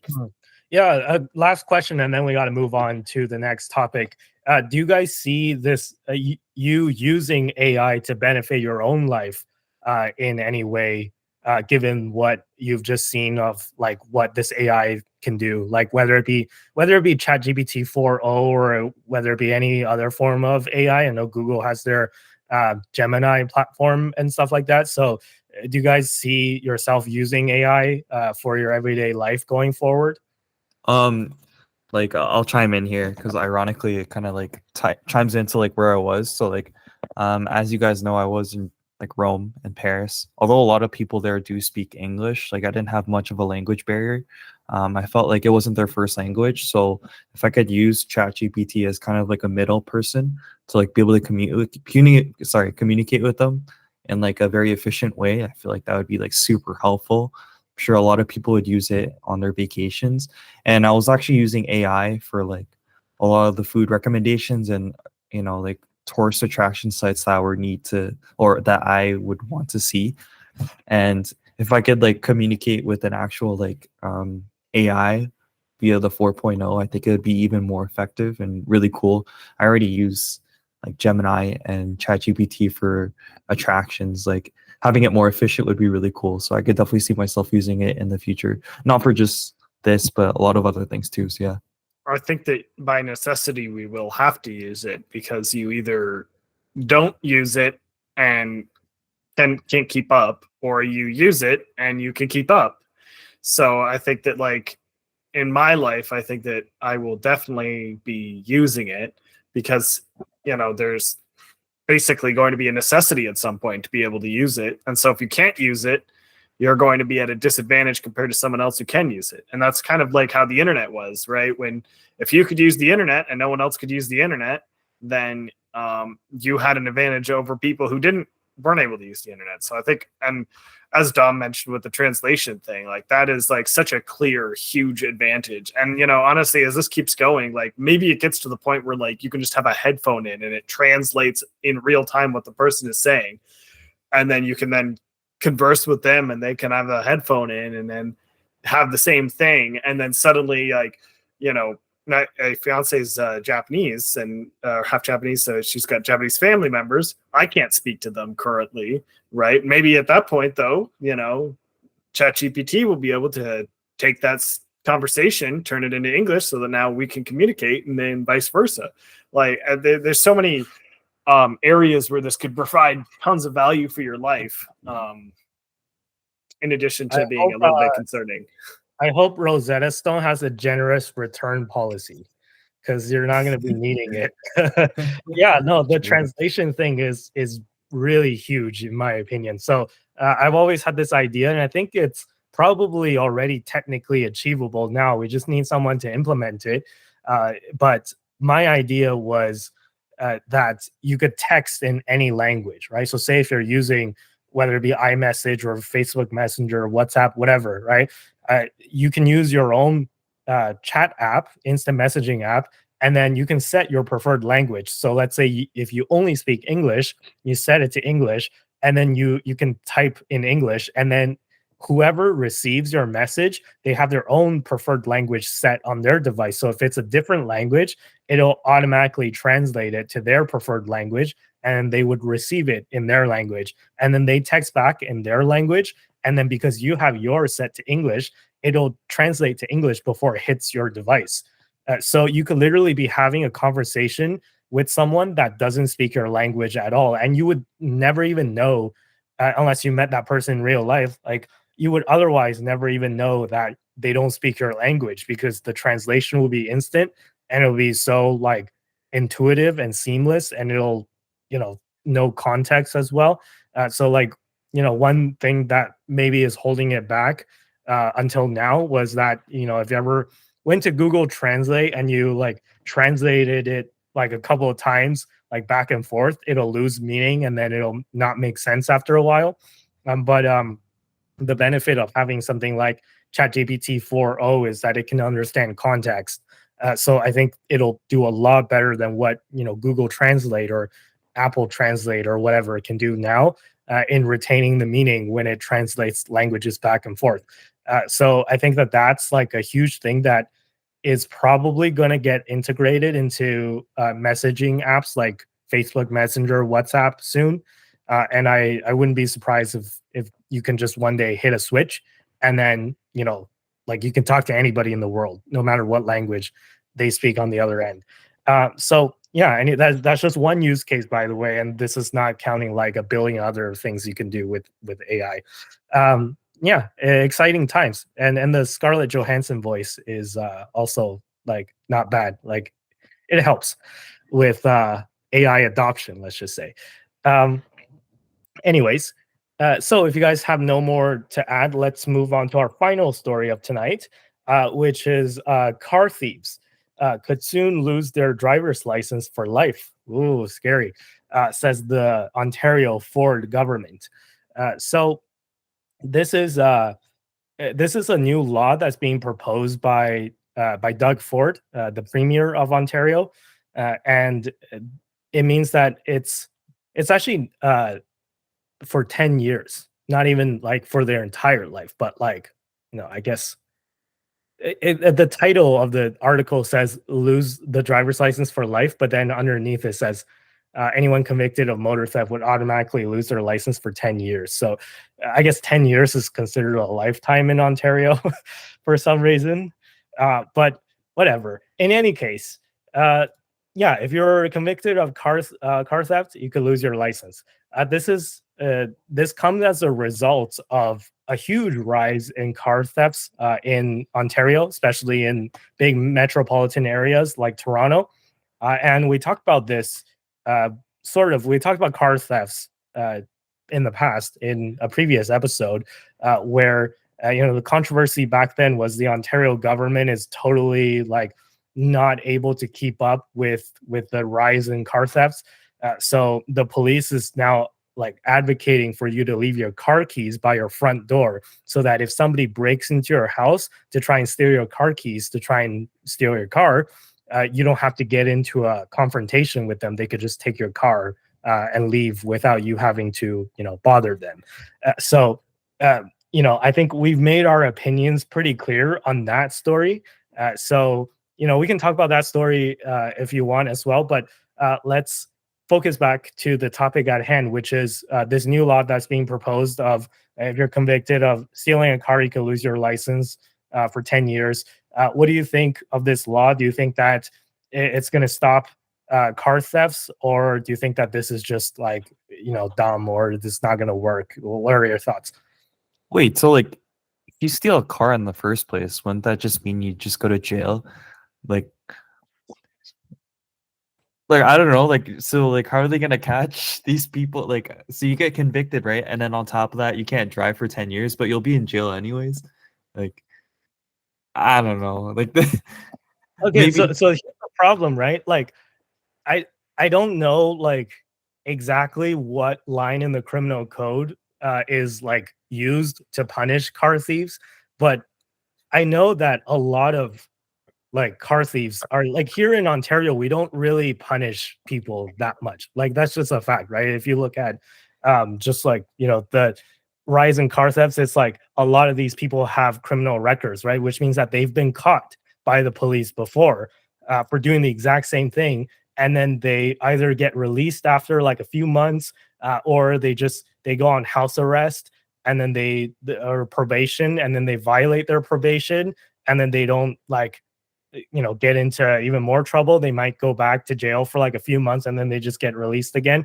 This stuff happens like, on a daily basis now, pretty much. And, the government's not really doing that much, or the police is not really doing that much. I don't exactly know what the problem is and what's preventing us from going after these thieves in like a really harsh way. But that's just the reality. It's like, yeah, like wouldn't they be in jail? I like theoretically, yes, but the reality is that they get caught and then they get released after like a few weeks.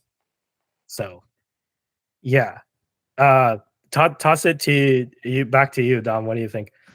Well, with that being said, I guess this would entice people to not steal cars a little more, maybe. Like losing their license for 10 years would be harsh. Like you go to jail for like a few months and then you come out, oh crap, I can't drive.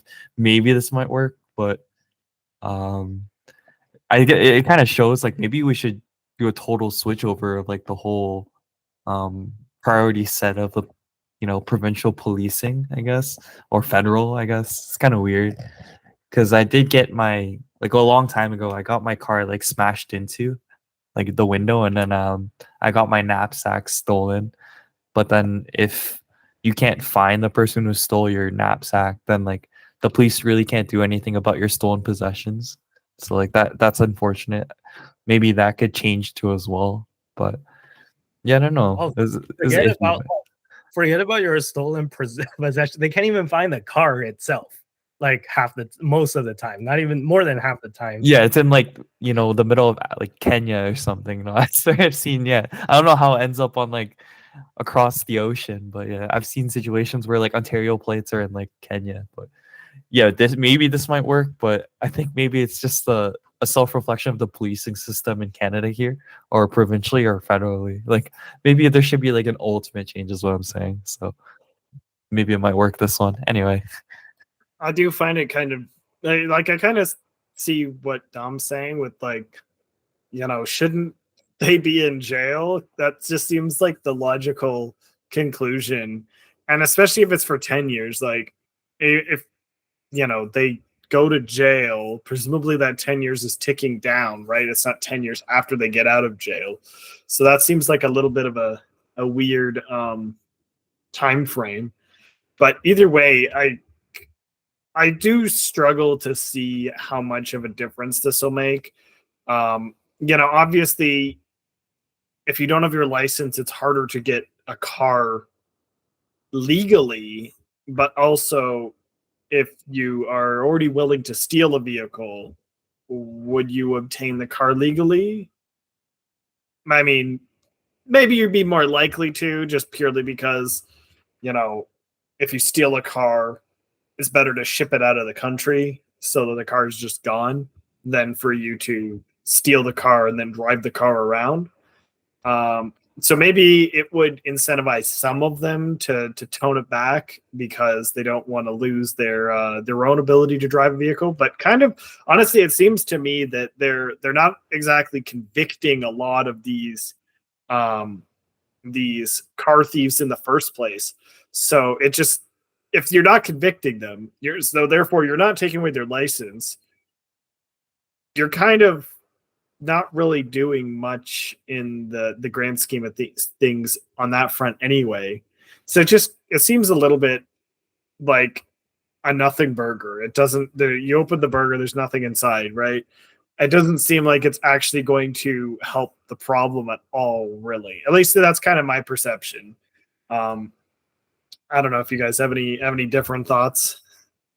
No, I totally agree with what you just said. And like, okay, maybe this is just the Asian in me speaking, but like, a lot of laws, in my opinion, in Canada just doesn't make sense. So, for example, right back in high school, if you skip too many classes, your punishment is suspension.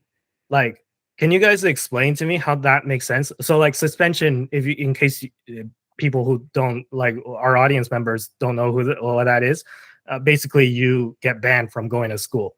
So your punishment for not going to school is you get banned from going to school. So this is kind of like the same idea as this like car theft law where, like, you lose your license or whatever. Like, yeah, like what Tristan said, these people who are willing to steal a car are already willing to subvert the law enough to steal a car. Like, they're not going to respect having a license or not having a license when they choose to drive that stolen car. Like, because they're already like willing to steal a car.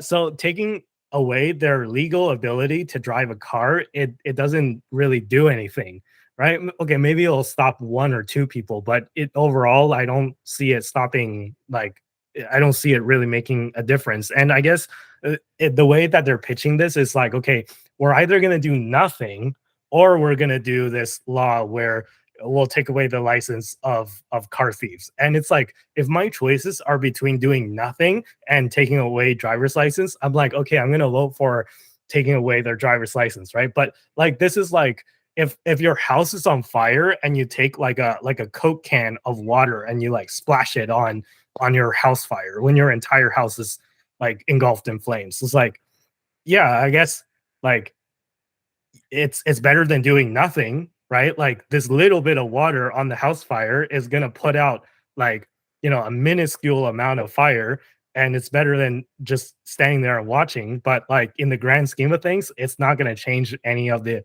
ultimate outcomes, and it's not going to make a difference, right? So this is like among many laws in Canada that I think just doesn't make sense.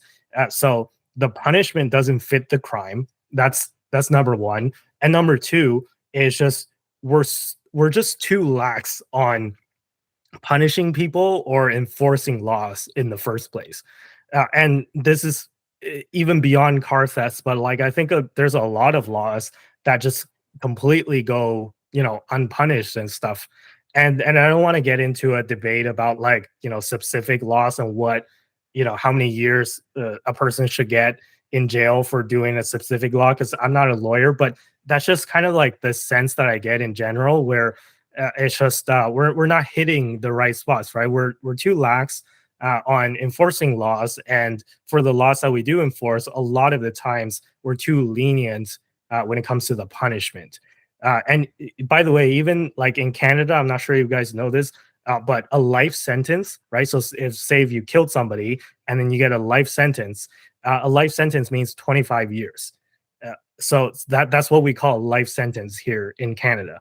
So a life sentence is not a life sentence because you could easily like live past 25 years if you're not like super old already, and then you can get out, right? So you're not in jail for life, and oftentimes you don't even serve like the full 25 years if you're like on good behavior and stuff while you're in jail. So yeah, I just think that we probably need a huge reformation of our entire criminal code in general, or the policing system.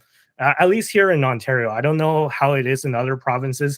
You guys live in Alberta. Do you guys think that the police in Alberta is more competent than the police in Ontario? Because the police in Ontario just doesn't seem very competent right now, in my opinion.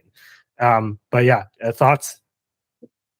We don't have the car theft that you guys have. I'll say that. Like, and I'll say that at least some of that is probably just the fact that we don't have some readily available harbors to toss your car onto to haul it to Kenya or wherever it's going, right? So I don't know. It does seem to be more of a Ontario thing than a Alberta thing. At least the car theft aspect. Like a small thing I'll kind of mention too as well, slight tangent, but maybe it's related. I think policing might be a little more chill here. I feel like they have like less of a quota to meet, because like Tristan will probably see this all the time, like on the side of like roads, and these police cars will be in like very specific spots all the time, like consistently. Right, for example, there's one right next to the airport, like coming into the Deerfoot. There's like a police car and it says drive safely. It's like they don't want to ticket you. Like that's kind of like a provincial culture shock to me, because like back in Ontario, like me and like Nelson were in like the car one time, and then we like ran over a red light or a stop sign, and we got a ticket just for that, just because Ontario police need to get a quota for like getting tickets. But like they don't want to ticket you. Like it literally says drive safely. So I think it's maybe a bit more relaxed here. I don't know if Tristan can add to that too. Yeah, they actually, I believe, if I'm not mistaken, that some of those are just straight up cars with cameras in them. So there's not actually people in them. They're just taking a photo if you're speeding. So not all of them are, but some of them are. So I think that a big part of it is that they do camera for speeding specifically, where they'll ticket you based on a camera. And so I think that they get some funding from that. And I think that maybe that reduces the necessity to have their actual people running around ticketing speeders or whatever. And then they can maybe spend more time doing stuff that's more productive, like arresting people. But again, arresting people who are doing bad things. Sorry, I need to clarify that they're just so. And I'm not super knowledgeable on that front. It's just maybe more of a vibes thing. And to be fair, there's also a lot less people in Alberta than there is in Ontario. So even if one in 1,000 people does something bad in Alberta, that's not that many people. In Ontario, that's a lot more people, even just within the city of Toronto alone. So I think that we are just able to avoid a lot more of that that crime, and it's easier to manage for our police forces, particularly since we have both pretty substantial RCMP and like Calgary police, Edmonton police, whatever presences at a much larger capacity than maybe the Ontario police does. And so the funding is a little bit different on that front. When I saw this news article on, I think Twitter was the place I saw it first. A lot of the comments down below are, let's just say partisan, right? And this it was actually, I think, also shared by Pierre Polyev, this news, and how, like, it, of course, coming from Pierre Polyev, who, if in case audience members don't know who he is, he's the leader of the opposition party, the Conservatives, and there's an election that's going to come eventually, right? Maybe not anytime soon, but it's widely believed that Pierre is probably going to be the next prime minister, given where the polls are at, right? But he's taking this time in between when we get our next election to really hammer home his message that this is all Trudeau's fault. This is like something that this is like Trudeau's Canada. He calls it hashtag Trudeau's Canada. And if you look at the comments on the article where this was posted, a lot of it was people that are, let's just say, pro-conservative or pro-Pierre, that are anti-Trudeau, that are like using these like hashtags like Trudeau's Canada. This is what the result is of being lax on crime. So you guys know I'm not a big fan of Trudeau, obviously, right? I think I've made that point pretty clear throughout the past like 17 or so episodes that we've done this show. But I always strive to be fair and to try and be as nonpartisan as I can, right? Obviously, I don't always succeed at that. Everybody has bias. But, to be fair to even somebody like Trudeau, who I think is leading the country in a wrong direction, how much of this is his fault? So before I share my opinion, I want maybe to get you guys' thoughts on that. Do you think that Trudeau is contributing to this issue in the rise of car thefts and crime and stuff like this, like what Pierre is saying, or do you think that stuff is completely overblown and it's not really his fault and stuff like that? I think like kind of like indirectly or directly in a way, like it's more of like a butterfly effect sort of thing. So I think my theory is because Trudeau is so lax with immigration, a lot of immigrants are coming into Canada, and because of that, housing is so expensive and people aren't able to get houses. And then like with the recent like rate hikes and everything, people have like less access to money, so people are more likely to do these crimes. And then because I maybe like PP's trying to like paint a picture here, but it's circumstantially just because of all these situations. People are doing more crimes, and yeah, unfortunately, people are like stealing cars, like things like this. And I guess Pierre's doubling down on that. But yeah, I guess he could be like indirectly involved to like what's happening today. So yeah, I think it's definitely not necessarily like a direct. I don't think Trudeau's going out there and being like, "Hey guys, do more crime." I think it's very much like just a factor of the way the country's been run. There have been more people who are placed in the scenario where they are choosing to do crime because they don't have any good alternative to have an alternative income, right? And so I think that is a big factor. And, I don't think necessarily every person who does crime in general is like a bad person. I think that some of them are definitely forced into it due to necessity. So I think that the way that Trudeau has run the country has resulted in more people needing to do stuff out of necessity. So you could argue that he has some impact on it. Again, I don't know if it's necessarily super fair to just basically say that he is bipartisanly like it's completely his fault. If Trudeau had done a better job of doing this, running the country, we wouldn't have this problem, right? I don't think that would necessarily be the case, but I definitely think that there is a partial correlation to how Trudeau has run the country and the policies that he's put in, and a increase in crime. And also, just one thing that's a little bit separate.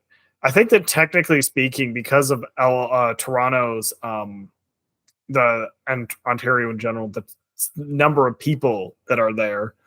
The actual amount of crime in terms of like per capita is actually, I think, lower than a lot of other places in Canada, because there's just so many more people than in other places in Canada. I think even in regard to like Calgary and like Edmonton, etc., I think they actually have higher crime severity indexes than like even Toronto. But a big part of that is just the difference in total population. So, and if you look in a crime severity index, it's like there will be small towns where it's like one murder happened and the population is 100. So their crime severity index is super high, because one murder means that in 100 people means that for every 100,000 people, there's 1,000 murders, right? So it gets like it gets a little bit more generous with the larger the population is. Yeah, no, I get what you're saying with the like per capita thing and how like it could skew things, but I think what's more concerning is the trend, right? So I think what we talked about during that episode where we talked about the like leave your keys by the door like story, that story was like the context was that I think the amount, don't quote me on this because I don't remember the exact figure, but I think it was something like the amount of car thefts has gone up in Toronto by like 200% over the past like couple of years, right? So I think that's the part that is unacceptable. I understand with a bigger city, you're going to get more bad people as well, and you're going to get just like more crime in terms of the like nominal number, and it's going to make it seem like it's really bad because, you know, some of those crimes do turn out to be more severe, right?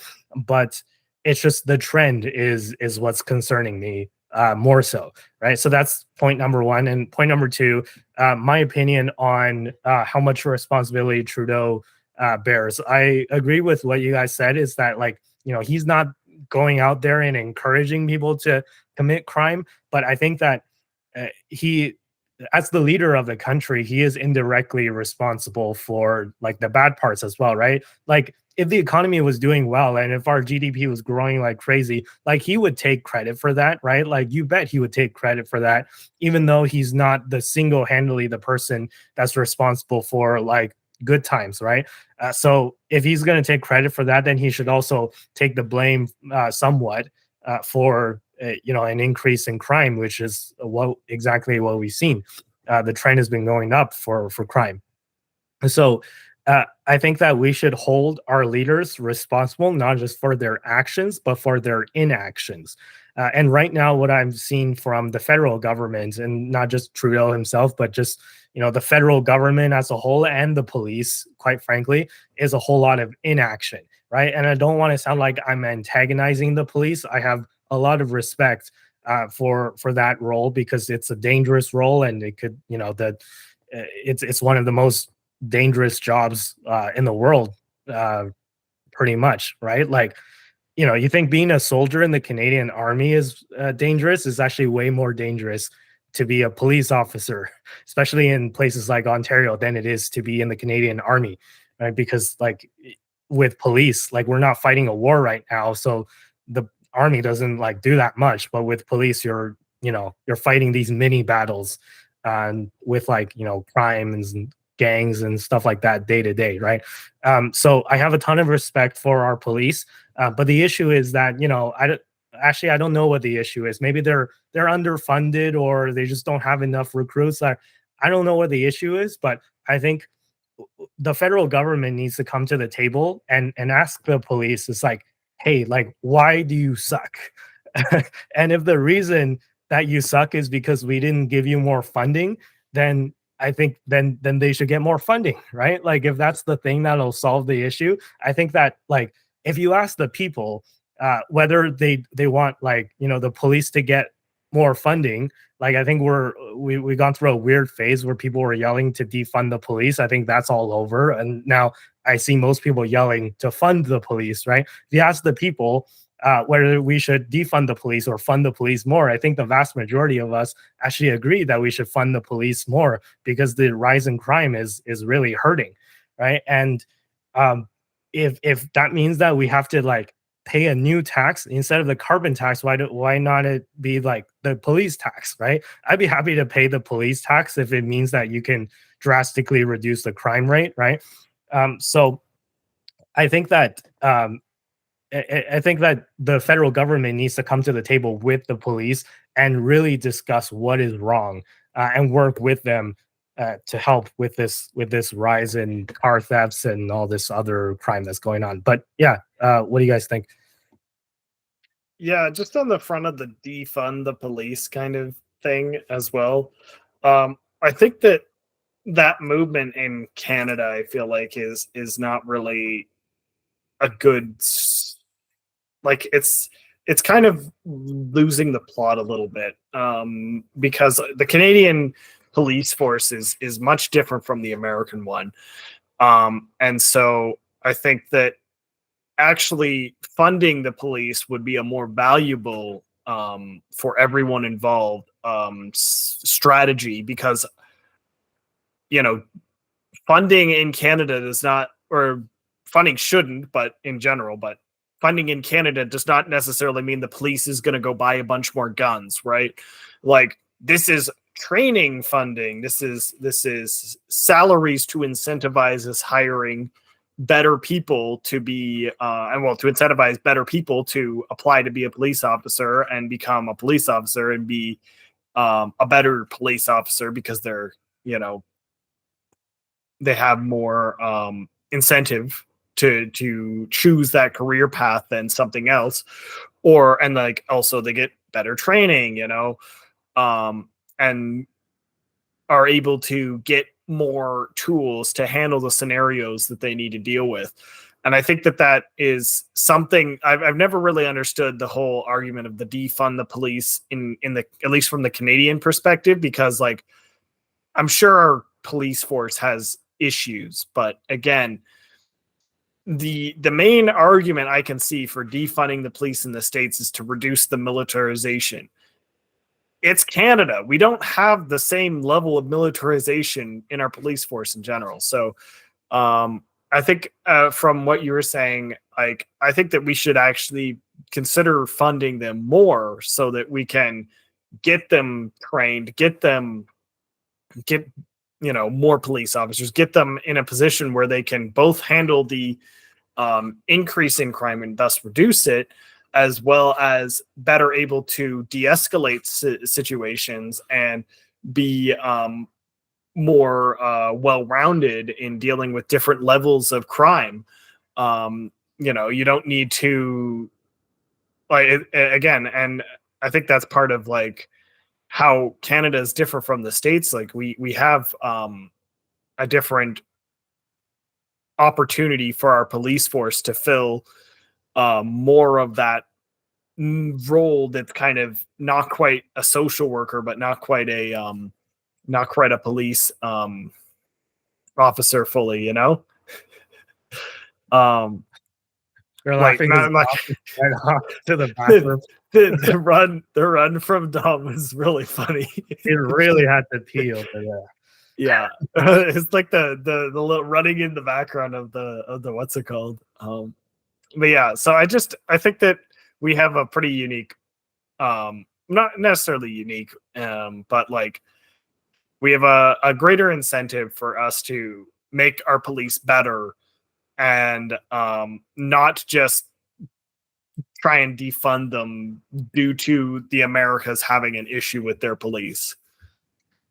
Yeah, no, I totally agree with that. And I think that this like car theft issue in Ontario, it's gotten to the point where it's so bad that it's actually an issue of national security. So I don't want to be that guy that like always like, wants to bring out the big hammer whenever there's an issue. But when it gets to a certain point, like we got to think about how much of an existential threat it is to the entire country. And if it is, then maybe we should think about, mobilizing the army to deal with this if the police is not able to, right? Like, I'm totally serious on that, by the way, right? I know that sounds like an extreme measure, and it probably is, but honestly, like, think about this, right? Like, cars are expensive.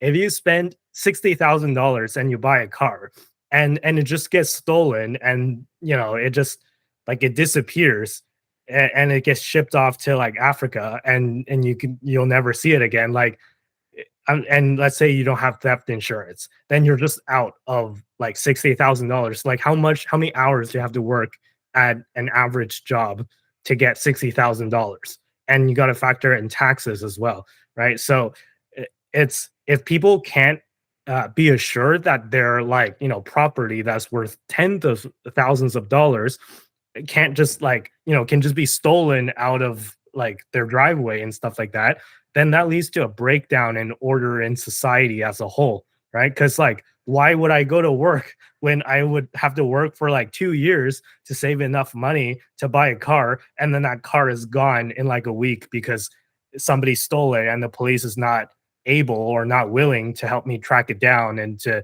like actually punish the people who did it. And then, if they catch the people, they just release them after a week, and then they, like, the criminals go and they do it again, right? So it is an existential threat to the country, I think. And number one, before we think about like doing extreme measures, I think there's room for discussion with the police and the federal government, whether it be the RCMP. I know people are going to bring up, it's like, oh, there's different segments of the police. There's the OPP, who's the provincial, who's under provincial jurisdiction, and then there's municipal police, and then there's the RCMP. Like, look, I don't give a crap about any of that, right? Somebody needs to work it out. So if it's not just an Ontario issue, there's car thefts in other provinces too, right? So the federal government, I think, at this point needs to step in and be like, we're going to motivate the RCMP to help out with the OPP if it's a really big issue in Ontario. And maybe we should change our entire police structure if this system doesn't work, right? If there's multiple branches of the police that don't work together well and don't talk to each other, and something that's under like provincial jurisdiction is conflicting with a case that's under federal jurisdiction, why don't we just federalize everything, right? Like, maybe that could be a plan too. I don't know. Like, I'm just tossing out ideas, but like, we can't just do nothing. That's my point. And doing this like license revoking thing, that's like very close to doing nothing. Like, it's essentially doing nothing, in my opinion. Like, I mean, I'll take this over actually doing nothing, but it's not much. Yeah. Any other thoughts? Dom, you were away for a long time. Just any thoughts from you? From like what I heard, I went to the washroom, but I'm back now. I can hold it. Anyway, yeah, no, I think you have a good point. Maybe a bit more. I think from what I picked up from like what I did here, like maybe more in training, like with the police services, and yeah, like like provincial police or like RCMP, whatever it may be, we don't care. Like, as long as like something gets done, like in the better, like, yeah, then let's try to like make that work and make it more beneficial for the people of Canada. So, yeah. Alrighty, so that's all we had for tonight. So if you guys don't have anything more to add, let's end it here. So let me toss it back to Dom for the outro. Sweet. All right, guys. So hopefully you guys enjoyed today's podcast, because I'm sure we did as well. So leave a like, comment, and subscribe to not only this channel, but our Clips channel and our personal channels too as well. So with that being said, bye. See you. Have a good one. Thanks for watching. See you next time.